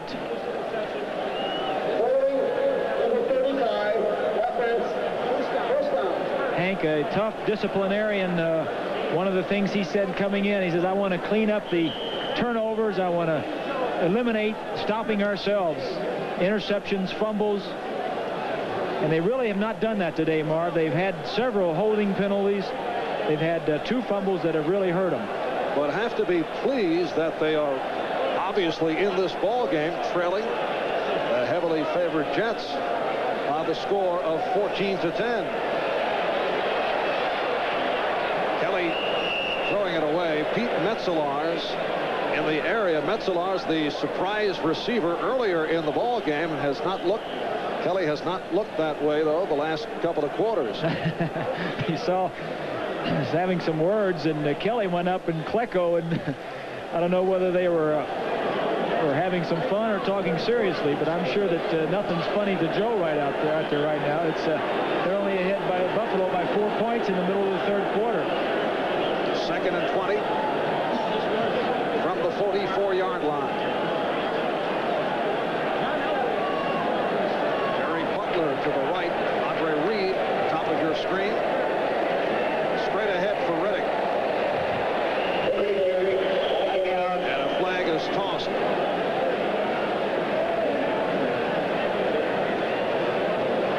And again against the Bills. And you see the reaction of head coach Hank Bullock. Holding number 67, offense, 2nd down. That's the center, Kent Hull, called on the penalty. Coming into training camp, Hank Bullock said there are a few things that I want to get done. Number 1, he says, I was last in points last year. I want to score more points. He was last in penalties. He had more penalties than anybody else. I want to lower that, obviously. And then the turnovers. I want to not turn the ball over so much and create more turnovers for our defense. Certainly the penalties are starting to pile up for him right now. Sets it back to a 2nd and 30 from the 35, and there's Klecko jumping. And let's see what the call is. They are 1-1 in this situation. One on Kelly, one on Klecko.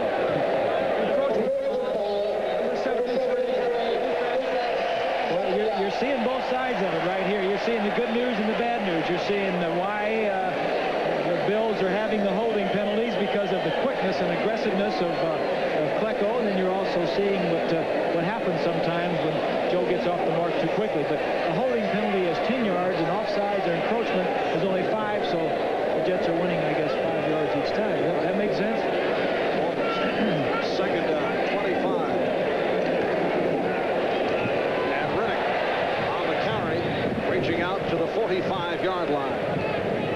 Larry Bennett, number 78, making the stop, along with Kyle Clifton. Klecko is 73. You're enjoying this, Bob. It looked like a takedown right there. Richard at 51 and Klecko. Of course, Klecko can hold. Richard can't. 3rd down and 20. Riddick. He had the opening for an instant, but Gastineau able to catch him. And the crowd for the first time reacting against the Bills. Not pleased with that series. Well, 3rd and 20. I think they wanted to see the ball in the air, but Hank says, we asked him yesterday, who calls the plays? And he says, well, I tell him whether to run or pass, and then he lets his assistants call. So he told him run, and that was Hank's call. And here's the punt by Kidd. And so let it carry in a 50-yard punt. kid. Getting stronger as the game progresses, and the Jets will go to work from their 20-yard line with 2.5 remaining in this third quarter. A check of the scoreboard. Final, Chicago over Cleveland. Buddy Ryan's head coaching debut. A defeat at the hands of Washington. The Rams beat St. Louis. Houston over Green Bay, and Detroit nipping Minnesota. The final score, San Francisco over Tampa Bay. We'll get back to that in a moment. As the Jets go to the offense, Rocky Cleaver, versatile guy out of Montana, backup tight end, quarterback, running back, backup punter, and kicker. On the reception, stopped by Burrows. Back to those final scores. San Francisco with 31-7 win. Atlanta over New Orleans, 31-10. Games in progress. Raiders in Denver. Now a one-point game, 29-28. San Diego leading Miami. New England in front of Indianapolis. KC now 21-7 over Cincinnati. Seattle leading Pittsburgh. Second down and 2. And O'Brien throwing a rope and completing to the tight end, Mickey Schuler. Burrows on the stop. A 13-yard pickup for Schuler, his second catch of the day. He's the money man for the Jets, their clutch receiver. O'Brien has not looked that way this afternoon. Jets going with 2 tight ends most of the game. Schuler has said that when he goes down and runs a little curl, O'Brien gets him the ball quicker than anybody he's ever worked with. And that's a credit to O'Brien. And a first down across the 40. McNeil picked up 4 on the play. Set for an update. Let's go to Bob Costas and NFL 86. All right, Marv, in the third quarter at Mile High Stadium, Marcus Allen, who had scored 2 touchdowns, loses the ball. It's picked up by Denver linebacker Ken Woodard. He takes it in from 12 yards out. The Raider lead is trimmed to 1. The difference in the game, a Raiders safety in the first half. Marv. And a bizarre game at Mile High. Elway catching a touchdown pass, plus the safety. 45 seconds to go, third quarter. Second down and 6 for the Jets. O'Brien, incomplete. Intended for 2 to put the punt from the right corner, Romes.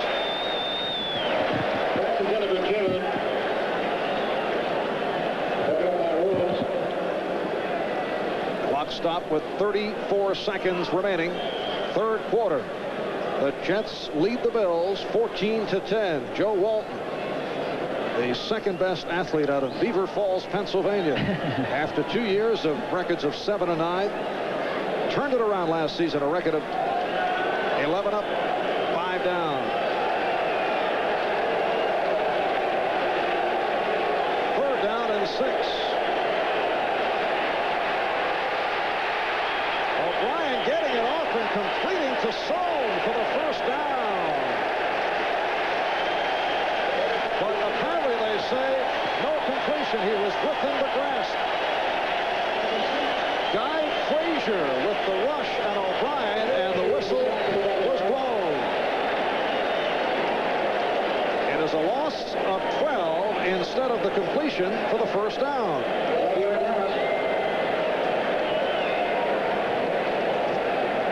Joe Walton can't be pleased with his offense the second half. They've had some opportunities, but that time being ruled in the grasp and control. Not only the grasp, but the defensive man has to have control of the quarterback, and that time Jerry Markbright, the referee, ruling that way. Third sack for the Bills. And here is Jennings. Inside is 20. Time running down, 10 seconds to go. Third quarter.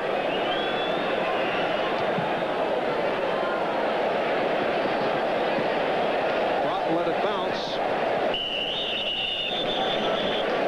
And the ball spotted at about the Buffalo 27, a 40-yard punt for Jennings as this third quarter comes to an end. So at the end of 3, the Jets 14, the Bills 10. We'll be back after these messages from your local station.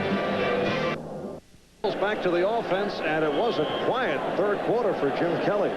Kelly came out at the beginning of the game and just looked outstanding. And I think Bud Carson, the coordinator for the Jets, said, let's change up a little bit. We want to go after him a little bit more. The second half, they've been much more aggressive and have not given Kelly the time that he had in the first half. He's getting rid of the football rather than taking the sack, however. They'll start from their 28. Kelly throwing on first down. Completes, and a penalty flag is thrown. Butler on the reception, covered by Humphrey. 18-yard play. Harry Butler has had some splendid days against the Jets, particularly back in '79. 10 catches, 4 touchdowns. Illegal contact foul, number 48, defense, penalty decline, first down. So the penalty against Humphrey declined, and the Bills now first out from their 45-yard line. 18 yards. Rushing yardage not very good for either team, and the passing yardage, it's really been pretty much a defensive game, Marv, as we take a look at it. And here's Riddick trying to stiff arm his way. Humphrey running him out of bounds, and we're ready for another update. Let's go to Bob Costas in NFL 86. Marv, a moment ago, we showed you Denver moving to within 1 of the Raiders on that fumble recovery. Back comes L.A. Mark Wilson's third TD pass of the game, a 57-yard beauty to first-year man Rod Barksdale. Now, late in the third, it's the Raiders, 36-28. And back in Buffalo, 4-yard run by Riddick, second down and 6 from the 50.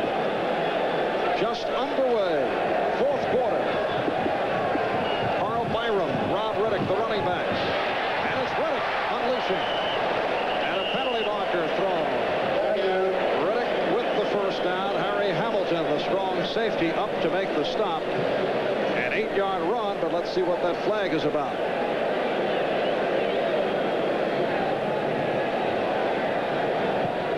And this game has been slowed down by penalties. Just going to say the same.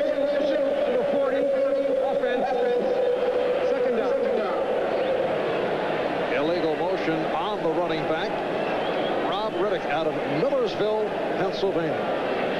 Well, my favorite town, right? Wait a moment. They may be getting this telecast. Do not drop by Millersville after that sarcasm. That wasn't sarcastic. I'm sure it's a nice little town. Pull back. Second down, 11. Line up out of the eye. Catch by Andre Reed.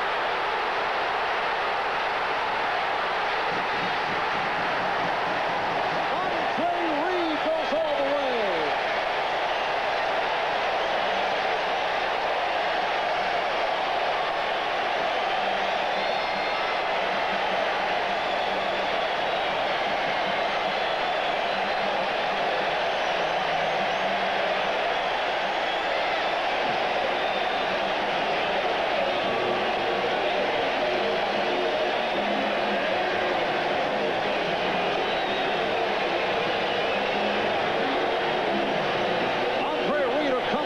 Superb rookie season. Unheralded 4th-round draft pick. Going 55 yards. Jim Kelly with a second touchdown pass. And the Bills lead the Jets, looking to make it a 3-point advantage. Here's the extra point attempt by Scott Norwood.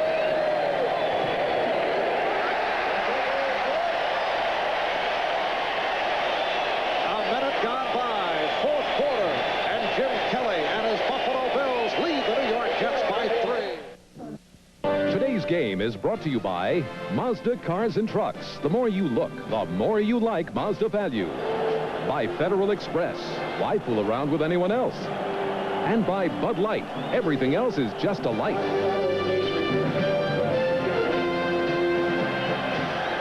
In Buffalo, Jim Kelly, 15 for 25, 216 yards, 2 touchdowns. A moment ago, he connected with Andre Reed to give the Bills a 17-14 lead. And here is Scott Norwood on the kickoff. The up man, Michael Hopper, across the 20, and this crowd is right back into it. You know, Marv, we mentioned how Bud Carson was being aggressive. These linebackers, all three of them are going to blitz. Here's Reed out here as he cuts across the field. Bobby Humphrey has to cover him all over the field as the linebackers blitz to try and stop Kelly and what he's doing. Humphrey at the top of your screen releases inside along with Reed. Reed catches the ball as Humphrey comes underneath, and that's a short throw and a long touchdown. Into the wind. When you gamble with your defense trying to attack. Number 34, kicking team, re-kick, 30-yard line. And offside on that kickoff. Offside against the Bills, so they'll do it again. You know, when you blitz, sometimes you win and sometimes you leave your defensive backs out there one-on-one, and that time, as we look at Bud Carson, he'll mix it up on you, but when you live by the blitz, sometimes you die by the blitz. Kelly with a short pass, and Humphrey not being able to stay up with Reed. Actually had pretty good coverage, but the throw was right on the target. Andre Reed with 4 catches today. The attendance announced 79,951. Overall better than 80 here. That is a new record for the Buffalo Bills. Regular season record, and it's just amazing what somebody was saying the other day, that if Jim Kelly brings in, what was it, 15,000 more people per game of what they averaged last year, above what they averaged last year, that'll pay for his salary. And he signed a reported $7.5 million contract over 5 years. Norwood to kick again.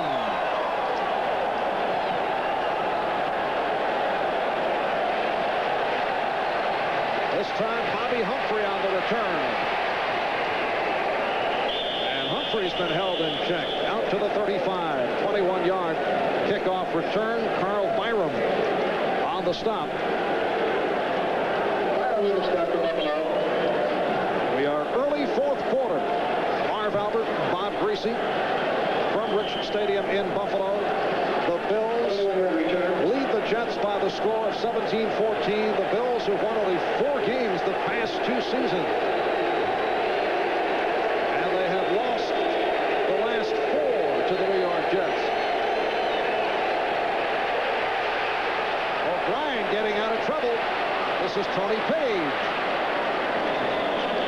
Martin Bayless, the strong safety, up to make the tackle. A 7-yard pass play. I think everybody knows as we take a look at Smith, 78 with the pressure on O'Brien. We know how many of sacks O'Brien took last year, 62. Maybe this is a little bit of his movement in the offseason. Moves it around a little bit, moves in the pocket, gets rid of the football, turns a busted play into a positive play. 2nd down and 3. McNeil. Guy Frazier on the stop as McNeil picks up the 1st down. The last time the Buffalo Bills defeated the New York Jets was back in November 1983 at Shea Stadium, and the quarterbacks were Joe Ferguson for Buffalo and Richard Todd for the Jets. Been a few quarterbacks in Buffalo since Joe Ferguson has left. Rocky Cleaver going wide left side. 1st down at the 47. Cleaver in motion. Play action. Page on the reception. Made the turn, surprised to get away, and has the 1st down. Beautiful move by Tony Page. 18-yard pickup. Here's Page right here. He'll slip out in the flat as O'Brien will reverse pivot, fake to the halfback, and the lineman pull from left to right. It's a confusing play, but one that is very successful, as you see Marv getting out there a little bit too late to make the play. Good move by Page. Finally, the defensive end, McNanny, gave the stop. 1st down at the Buffalo 35. Walker in motion. McNeil finding a hole. And he's covered up. Marv on the tackle. It's been a strong game for the inside linebacker, Eugene Marv. He had some help from George Cumby. Here's Marv guard, number 54, very aggressive, out of Saginaw Valley State. In his 5th season in the NFL. 2nd down and 4 coming up. Number 78, Bruce Smith, seems to have an injury on, maybe he's going to go with it.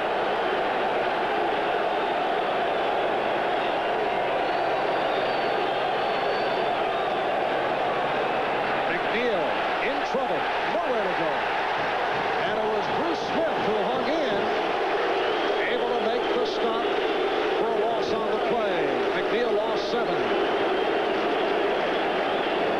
Well, you saw him just before that last snap. He was hurting, but a play like this, you'll forget about that injury very quickly as he gets inside of Sweeney and now just runs down the play as the Buffalo defense, the left side, had turned McNeil back in, and the pursuit, and Smith caught up. Bruce Smith, a college roommate of running back Tony Page of the Jets. They were together at Virginia Tech. 3rd down, 11. O'Brien over the middle. Again able to bust one for a 1st and goal inside the 10. Charles Rome ran him out, a 28-yard pass play. Tune with great speed is just going to run a curl. As you see him at the top of your screen, inside of 58 Cumbie. Cumbie says, whoa, wait a minute, I was supposed to cover him. And now Tune, with the good speed, gets down inside the 10-yard line. Catch on the day, 95 yards in all for Tune, who caught a touchdown pass earlier. 1st and goal from the 8. That's Sohn, 87, in motion. And penalty markers down. Bills pointing at the Jets, Jets pointing at the Bills. And we'll get the official call from the referee, Jerry Markbright. Coach Hank Bullock.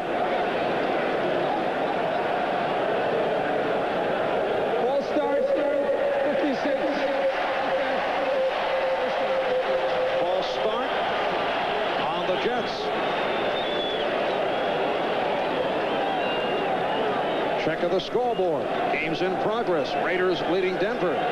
San Diego pulling away from Miami now 47-21. New England putting some more points on the board. Kansas City 21-7 over Cincinnati. And Seattle in front by the score of 23-0. Dave Craig throwing his 2nd touchdown pass of the day, connecting with Steve Largent. O'Brien is 13 for 20, 188 yards. 1st down. 1st and goal. And he has Tune able to cut back and work his way close to the goal line. What a beautiful move by Al Tune.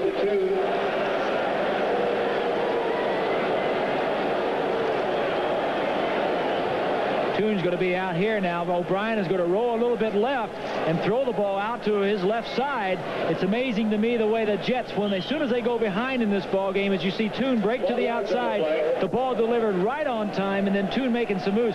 The way a good team like the Jets, Marv, as soon as they get behind in this ball game, they move right down the field, and they're in great position to score a touchdown. Ball spotted at the 1, 2nd and goal. Johnny Hector able to walk it in, and the Jets recapture the lead. Well, they weren't behind very long. It didn't take them very long to move right down the field. See, early in the game, we said one of the keys of this game for the Jets would be Kenny O'Brien, and he moved them right down the field. And it's been a solid day for O'Brien. We saw Joe Walton upset with him momentarily in the 1st half, but a strong performance by O'Brien.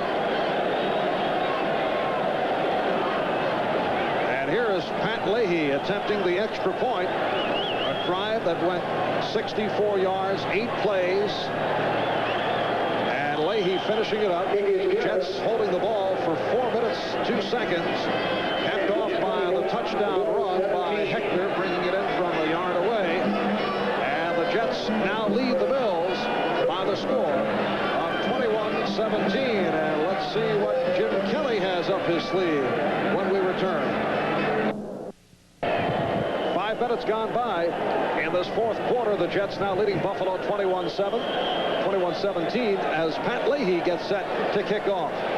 Rob Riddick and the rookie Ronnie Harmon are back deep, and they'll bring it out to the 20. Harmon, a #1 draft pick, making his first appearance of the day. Go back to the last touchdown where Hector runs in. Watch Cleaver right there. Got a great block. Seals everything to the inside. And then McElroy and the big offensive lineman come out as the easiest touchdown Johnny Hector will ever score. But great execution and a key block by Cleaver. And the Bills have gone back to the running back duo that we saw most of the game, Ricky Moore and Greg Bell. First down from their 20. And Kelly with play action. In trouble. Gets out of it. And finds Bell for a first down. 21-yard pass play, and what a play by Kelly. We'll be back here in Buffalo, but right here, let's go to Bob Costas and NFL 86. All right, Marv, in this tennis battle of countrymen, it's checkmate for Miloslav Machir. He loses to the top seed, Ivan Lendl, 6-4, 6-2, 6-love. Lendl is the men's champion of the U.S. Open. Back to Buffalo. And the Buffalo Bills, first down at the 41-yard line. 6 minutes in, fourth quarter. Here's Bell. Lost the handle momentarily. Lance Mel on the stop. Jim Kelly is now 16 for 26, 237 yards, 2 touchdowns, has not been picked off. An outstanding NFL debut for Kelly, who has excited this area. There have been pep rallies for today's game. There's been a Jim Kelly look-alike contest.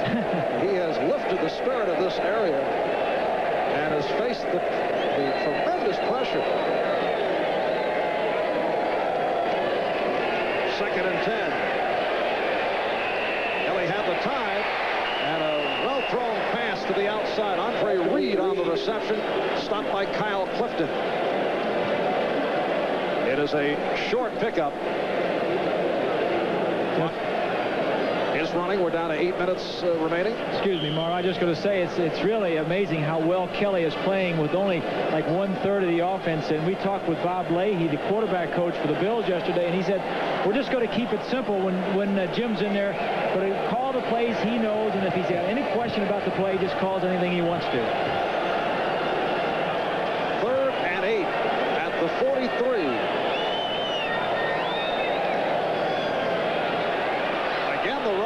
Quick release, and that was intended for Reed. Miano had a shot at an interception, and it looks like Gastineau is hurt, and the crowd enjoying it. Kelly limping off. He got a shot in the back a couple of series ago. Take a look here as we see Gastineau at the top. That's a mismatch right there. Ricky Moore trying to block Gastineau. I didn't see where he hurt his ankle there, Kelly. Both actually able to hobble off. Gastineau to the far side, Kelly to the near side. And here's the punt by Kidd. Sold with the fair catch across the 30. 27-yard punt. Jim Kelly looking to walk it off. 7.5 remaining in this fourth quarter. Penalty marker is down. We'll be back here in Buffalo after these matches. A moment ago, Jim Kelly hobbled off, and they're checking him over. Watch the replay here as Gastineau comes around the outside. Now watch Kelly's right foot. He steps on Gastineau's hand right there. Twists his ankle. Does a pretty good job of twisting it. He's taped up on the sidelines, and that's a pretty tough way right there. Look at that. Tough way to get hurt. You wouldn't expect to get hurt by a defensive lineman by stepping on his hand. And on that punt a moment ago, there was a personal foul called against the Jets' Dennis Blygen. So the Jets start out first down, back of their 15. Page on the reception, just short on the first down. Martin Bell Ellis, the strong safety, on the stop. Raiders now leading Denver 36-31 in a wild one at Mile High. San Diego pouring it on Miami in the fourth quarter. New England pulling away a field goal festival for Tony Franklin, who was connected 4 times. Kansas City over Cincinnati. And David Craig touchdown to Steve Lodgen opened up that Seattle lead. Freeman McNeil with the first down. Romes on the stop. 6 minutes and 40 seconds remaining in this fourth quarter. Excuse me, Marv. This McNeil with 55 yards and 17 carries, and the Bills, who really finished 26th in the league last year run defense, are doing a pretty good job of shutting down that rushing game and forcing O'Brien to do it through the air. First down from the 26. Now Kunis to the right. And it's McNeil. McNeil to the 29. Tony Furjanic, rookie out of Notre Dame. Freeman thinking that Furjanic was going a little bit extra there after the play was over with, and kind of following through on his when he got up. Of course, UCLA and Notre Dame never got along anyway. 53 is Furjanic, the Notre Dame rookie, as he tries to bend McNeil, the UCLA grad. Freeman had some cause to be upset. 2nd and 7. Wesley Walker beating Burrows on the gamble. And Wesley turning it on for the touchdown. Derek Burrows went for the interception and was beaten. A 71-yard pass play.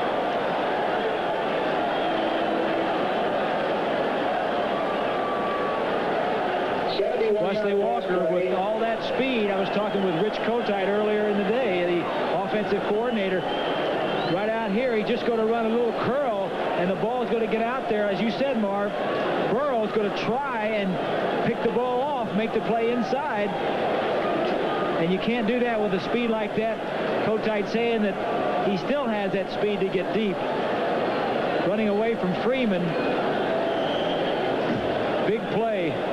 And a big gamble for the Buffalo Bills that didn't pay off. So here is Pat Leahy putting the extra point right through, and with 5:24 remaining in this fourth quarter, the Jets have extended their lead to 28-17. 4 plays, 85 yards within 2 minutes and 4 seconds. And Derek Burrows not feeling too good about that last play. A second-year man from Memphis State, first quarterback taken in the draft last year. He's been bothered by a shoulder and ankle injury during the course of preseason. Took a shot, and it did not pay. I think it just shows the balance of the Jets, too. Their rushing game not really clicking. Go to their passing game. Toombs caught some big passes, short passes, but ran on with them. And now Wesley Walker catching a little hook, a little stop pattern, maybe 7-8 yards, and breaking it for a touchdown. And the Bills with Rob Riddick and Ronnie Harmon back deep once again.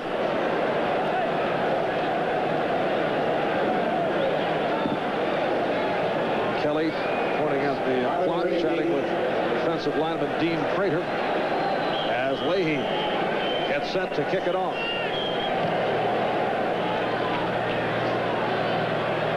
Riddick on the return to the 15, putting the speed on. Gorgeous return by Rob Riddick. Buffalo's #1 draft choice was Harmon, a running back out of the University of Iowa. They're in great shape as far as running backs with Bell, and now Riddick healthy again this year, doing a great job of setting it up to the inside and breaking to the outside. He almost, if he could keep his balance, Leahy would have been the only man left between he and the goal line. Kurt Sohn on the tackle, a 45-yard kickoff return. First down from their 47. And let's see what Kelly can do as we approach 5 minutes left, fourth quarter. Kelly in trouble. Kelly eluding the trouble. Oh, what a play. Jerry Butler on the reception, stopped by Harry Hamilton. 28-yard pass play, and this crowd is right back into it. One of the things that Kelly can do is scramble so well. For a guy so big and strong, he can move, and I think this goes back to his days at the USFL when he ran that run and shoot. You see the pressure coming from the outside. Jackson, 55, and Gastineau. He just avoids them both. Now he's throwing on the run. He says, this is like old times. I did this all the time. Did you expect such a spectacular debut? Of course, he's had the experience, 2 years in the USFL, but obviously the USFL... I thought he would play well doing just what he did, scrambling around, making some big plays outside the pocket. And a first down at the 25. Kelly getting time. And it's broken up. Intended for Reed. Fans here in Buffalo wanted a penalty on Lance Mel. Took the punt from behind Reed.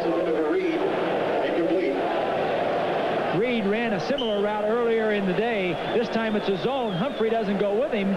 Reed sees it's a zone and just stays right there and sits down. It's a good play by Mel to get around the front and knock the ball down. Very impressive stat line for Jim Kelly. You see Kelly talking to Bell right there, probably telling him something special to do. I would not be surprised if Bell is not involved in this play, probably an option out of the backfield. Second down and 10. The Jet 25. Kelly rifles, nearly picked off by Russell Carter. Pass intended for Chris Burkett. Right here we pause briefly for station identification. This is WGRZ TV 2 Buffalo.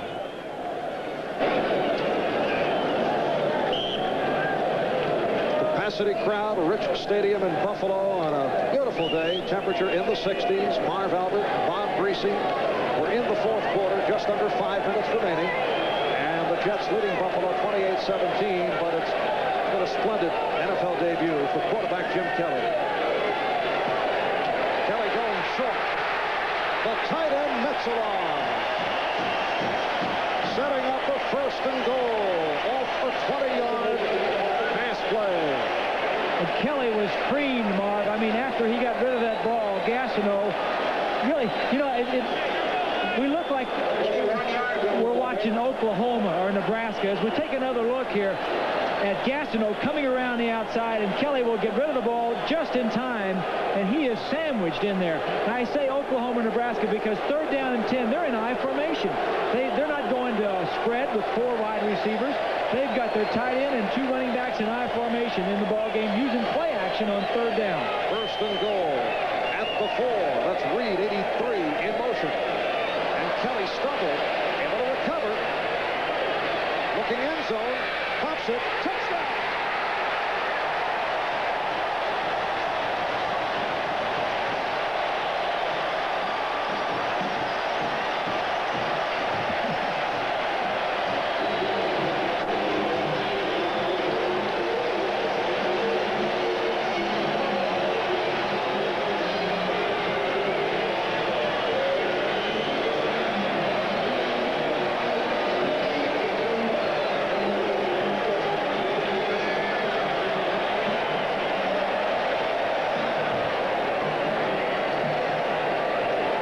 Kelly to the 6'7" Pete Metzeler.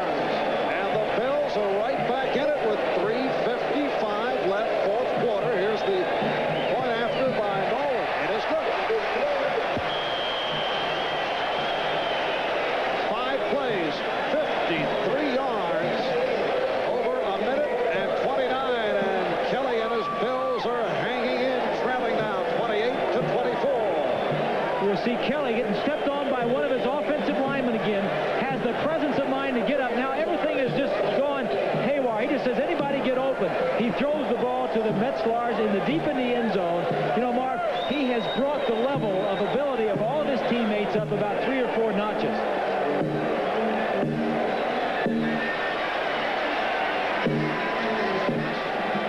A look at the scoreboard in the fourth quarter. Denver by 2 over the Raiders. San Diego leading Miami in the fourth, now 50-24.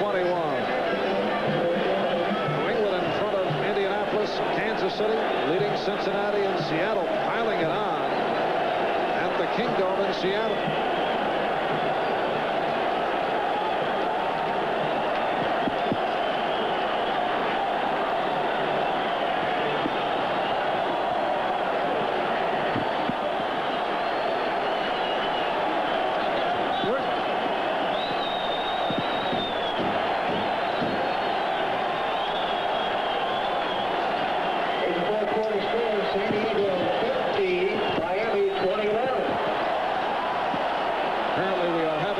Technical problems as I very suddenly moved to the spare microphone. Bumping into Greasy along the way. I'll give you mine. You can have mine. Kickoff return by Michael Harper.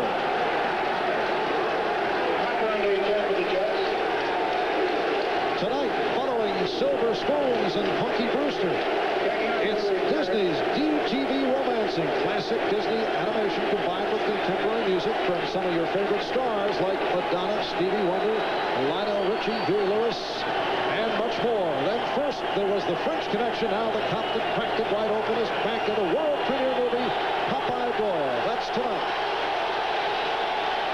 And there is excitement here with 3:46 remaining fourth quarter. Freeman McNeil ripping across the 35-yard line.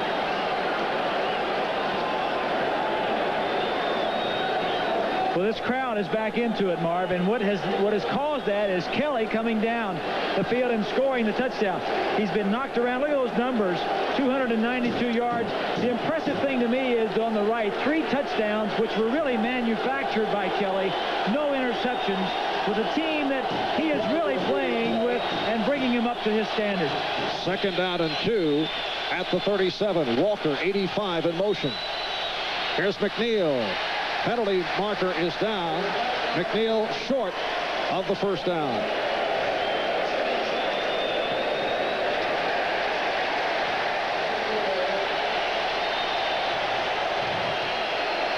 Against the Jets.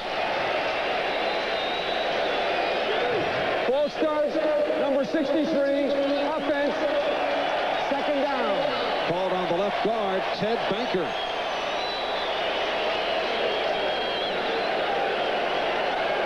Joe Walton knew he was coming into something up here. 80,000, Jim Kelly. He hoped to get ahead and stay ahead and have a blowout, but that has not been the case. Kelly has brought him back each time, and now the fans are back in it, and the defense is pumped up. Off that penalty, 2nd and 7, back at the 32-yard line. And O'Brien completes. McNeil with some nice moves. And McNeil gets inside the 45. The free safety, Steve Freeman, on the stop. It's a 28-yard advance. Set for another update. Let's go to Bob Costas and NFL 86.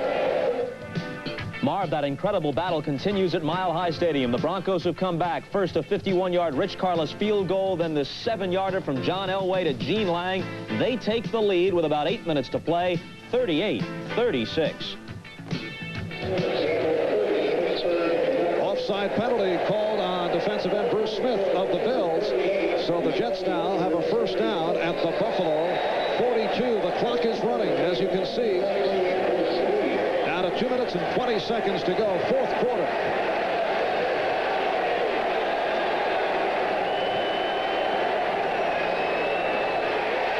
Johnny Hector could not get going. Tony Furjanic, a factor here in the fourth quarter on the stop.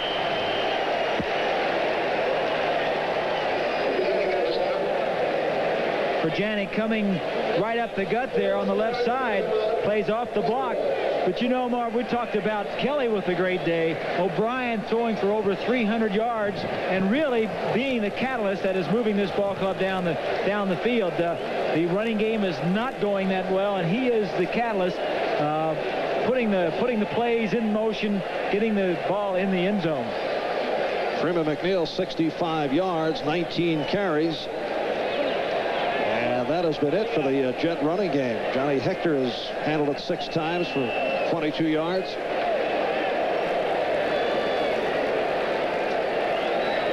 Jim Kelly pointing out the timeout situation. He's a fighter. He just gets down with them and says, listen, this is what we got to do. He's been hurt twice in the game. He's got some bruised ribs at least. He also had an ankle. He goes by his center. Ken Hull says, here, you can use my towel if you want to. I need you. What an exhibition he's put on for his first day in the National Football League. And that man right there, I can't say enough about him either. Coming off the great year he had last year, throwing for over 300 yards here today and just doing an outstanding job. O'Brien emerging as a force, making it to the Pro Bowl last season, completing 61% of his passes, intercepted only 8 times, finished as the leading passer in the National Football League. Second down, 13 at the 45.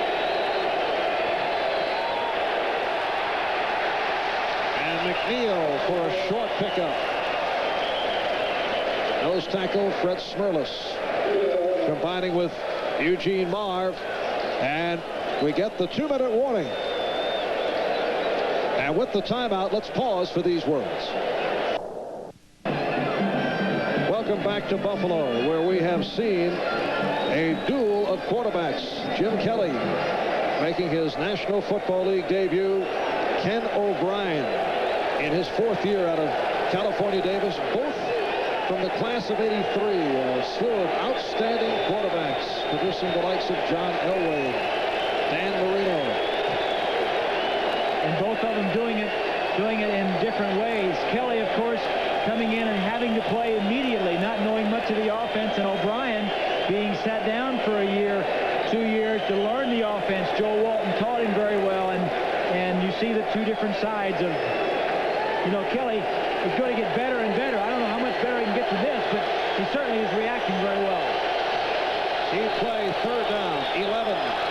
O'Brien over the middle and has the first down. Al Toon with a 12-yard pickup. Eugene Marv on the stop. The clock running down to 1 minute and 40 left in this 4th quarter. Just a very calm play by O'Brien. He looked to the left. The back coming out of the backfield wasn't there, and Toon curled into the middle. O'Brien gave him a little bit more time, and just, you know, a couple years ago, O'Brien wouldn't have made that play, Marv, but he's matured, and he knows what he's doing. First down at the 31. Walker, 85 in motion. And here's McNeil. Picked up 3 on the play. Clock continues to run. And now a timeout is called, and we'll scan the scores. 4th quarter, Denver clinging to the 2-point lead. In the 4th, Miami winning big, rather San Diego winning big over Miami, 50-21. That's a final now. New England defeating Indianapolis 33-3. Kansas City by a touchdown over Cincinnati. And the final from the Kingdome, Seattle 30, Pittsburgh nothing. Timeout with 1 minute and 7 remaining in this 4th quarter, and the Jets clinging to a 28-24 lead. There's a comparison today. O'Brien was 72%. If you look at Zeke Bratkowski in the headset there, Kelly says, I'm going to go down and sit down for a minute. I may have to go back out there. Joe Walton calls most all of the plays for O'Brien, and certainly has done a very good job. Walton was a very smart player when he played as a tight end. You know, it's amazing to me that he played tight end. You know, the guy's not very big. He's about as big as you are, Mark. Oh, what a setup. 5'9". No, I can't say that about Joe. He's much better looking than you. And he's a much better football player. But like Joe, the quickness is there. Yeah. Second down and 6. Tony Page to the 25-yard line. Did you prepare that over the summer? A minute remaining. 4th quarter, and a timeout has been called. We'll be right back. Using its final timeout. The Jets 3rd down and 4 at the Bills 25. A minute left, 4th quarter. And Johnny Hector on the carry, stopped by Tony Furjanic. And Hector picks up the first down. And right here, it's time for the Most Valuable Player Award, sponsored by Budweiser. And And today, co-MVP honors. We split it between Ken O'Brien of the Jets and Jim Kelly of the Bills. And Budweiser will donate $1,000 to the United Way on behalf of both Ken and Jim. I mean, how can you not pick them both? I mean, you can't pick Kelly over O'Brien. He's done a great job, and Kelly's had a great day. It's just congratulations to both of them. Apparently they were short by inches, so it's a 4th down play, and Tony Page looks to slash through. Page, Gary. He ran over for Janik. That's a big first down. Big first down. 15 seconds remaining. And finally, this crowd beginning to file out. Disappointed about the fact that the Bills didn't win because of the big buildup, but looking at it realistically, a sensational debut for Jim Kelly and his Buffalo Bills. As time is run down, the Bills will play at Cincinnati next Sunday. The Jets have a short week. Thursday night game against the New England Patriots. And the Jets have defeated the Bills by the score of 28-24, despite the heroics of Jim Kelly. Marv Albert, along with Bob Greasy from Rich Stadium in Buffalo. Again, the final, the Jets 28, the Bills 24 on opening day, 1986.